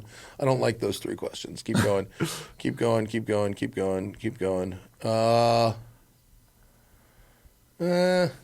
These are great. Doug, why have you never reviewed a B7 RS4? I'll do a Sprint Blue one when it comes up on the site. Why haven't you done that? That seems like a pretty obvious. When it comes up on Cars and Bids, I will do a Sprint Blue one. But it's what if it's a convertible? I would do a convertible, but then I would also later do a sedan. And by the way, I would also do a wagon, which are going to be legal soon. RS4 convertible is sneakily the rarest production Audi ever sold in North America. I was in Manhattan earlier this year, saw a yellow one. Sick. Driving down the west side. Huge money. I've tried to get a bunch of people to buy them. It's a shame they gave us the convertible. They had the sedan and the wagon, and they were like, no, we'll give America the 4-seat convertible. Okay. Ryan says, after watching Kennan's video on homologation cars, I'm obsessed with the 328 SI. What are some other lower trim cars that are cool and collectible? How about the Italian market E30 320i, which is a sort of stealthy M3. There are other that. ones. I'd have to think about it. How about the Ferrari 208? Which, you know who's got one? Glickenhaus has one. Really? Yeah. Everybody says it was bad. I mean, it probably was, but he just has one because it's fucking weird. Ferrari takes displacement cars based on displacement, and they slipped it under like by having a 2-liter turbo V8. Yeah, they called it the 208. It was a 308. Kind of neat. I'd like to try one. I would like to try one. Oh, absolutely. I bet it would be really cool. Are there any other lower trim level? I mean, you could get. I would have to how think about about this? it, but I bet there how are. about this? I don't know if it's collectible, but you could get in Europe the Defender. The new Defender with the commercial package that has no interior. And anything like that, any truly stripped out car that isn't stripped out because it's a Superleggera, but is just, there are those. Those are generally cool. That is the funny rich man, poor man thing, right? Car has no options because it's the cheapest one. Car has no options because it's the most expensive. Both are light. But then the cheapest car, no options, I generally find to be pretty cool. Well, it's the Evo 8 RS, right? Yeah, that were totally stripped out. Yeah, crazy. no wing, but the best race car. We're going to end on Alex Hayes' question. Doug and Matt have become very successful. How do you measure success or feel like you've made it? Well, my measure of success was when I had more subscribers than Matt Farah and the Smoking Tire podcast. Success. No, do you feel successful? Yeah, now I do. It took a while. Yeah. When did you say this. selling the site? I'm going to say this, and it's not intended to be a lib point of view. When you're born like I am, I kind of feel like I better get somewhere. You know what I mean? We weren't third rich, base? but we weren't rich. No, I mean we didn't have. But I was a smart, socially adept, tall white person. Yeah. You know. Yeah. You better succeed. Sure. I meet some of these people, and it's like, why haven't you done more? Wow, you had a lot to work with. I mean, really, I think that sometimes, and it's like I never really thought that I had Yeah, probably selling the business was like the big. It was like, okay, I've done something that is really extraordinary at this point. That even in that set of circumstances is very difficult to do. Yeah, but I feel, and honestly, I've always respected you for that. That like you with your family situation. A lot of people. I know a lot of people who just don't do much, do things, or kind of dick around. I mean, I was born on third base, right? And not necessarily born on third base, but my parents definitely got to third base. By the time I graduated high school, I was pretty well set up. Not super spoiled, but definitely taken care of. You know, graduated college with no debt, that kind of thing, right. and was in a position where I could take risks in my career, right. and if they. You know, my parents weren't just like giving me money, but if the shit hit the fan and I ran out of money, right. I wouldn't have literally right. been on the street. And so that is a privilege to be able to do that. Not to mention what you said. From a good area, from a good family, tall, white, educated. Knowing how to talk to people. I not think a complete moron. Right. And those are huge. So to me, I only define success as like even going beyond what I think the baseline of success should have been. Like everybody who's kind of born into our circumstances ends up at least getting some desk job that it's cubicle that pays good enough that they can like live, and they're not worried about and so like that's not enough. I always felt like that wasn't enough. Like I could have done that. A lot of people do that. It's fine, but like I don't view that as like the next level of success. Yeah. If you already have all these, there are people for whom that would be a major success coming out of much more difficult circumstances. Right. But that wasn't me. It was like that was almost kind of a given, and so like in order to really be successful, you had to do better than that. Is how I felt about it. I don't really feel that successful. I mean, I feel like a good measure of success for me is like contentness, right? I think just like being able to like be okay with where life is and whatever, and like I think it's great that I don't have to think about every bill. I don't have to think about every meal. You know, like we're beyond that, which is like awesome. But like I think I'd be content if I was like, I'd feel successful if I was like happy with my body.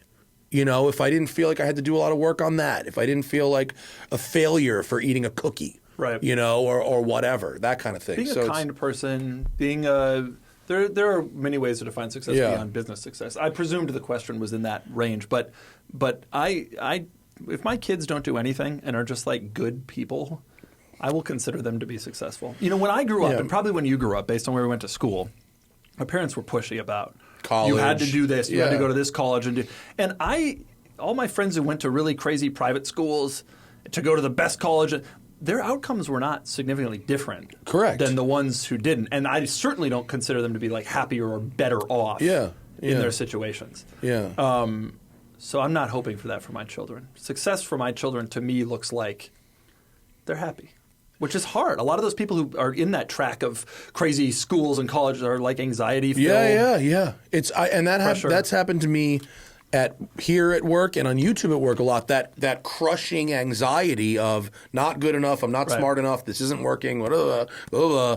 And so success to me is being able to take a longer view, think about what is working, and how do I just enjoy the rest of my goddamn day with my wife and my cats and my dinner without having to go to bed going, oh my God, tomorrow, you know. Right. There's something to that. Mental freedom, which is independent from money beyond your basics being covered. Yeah.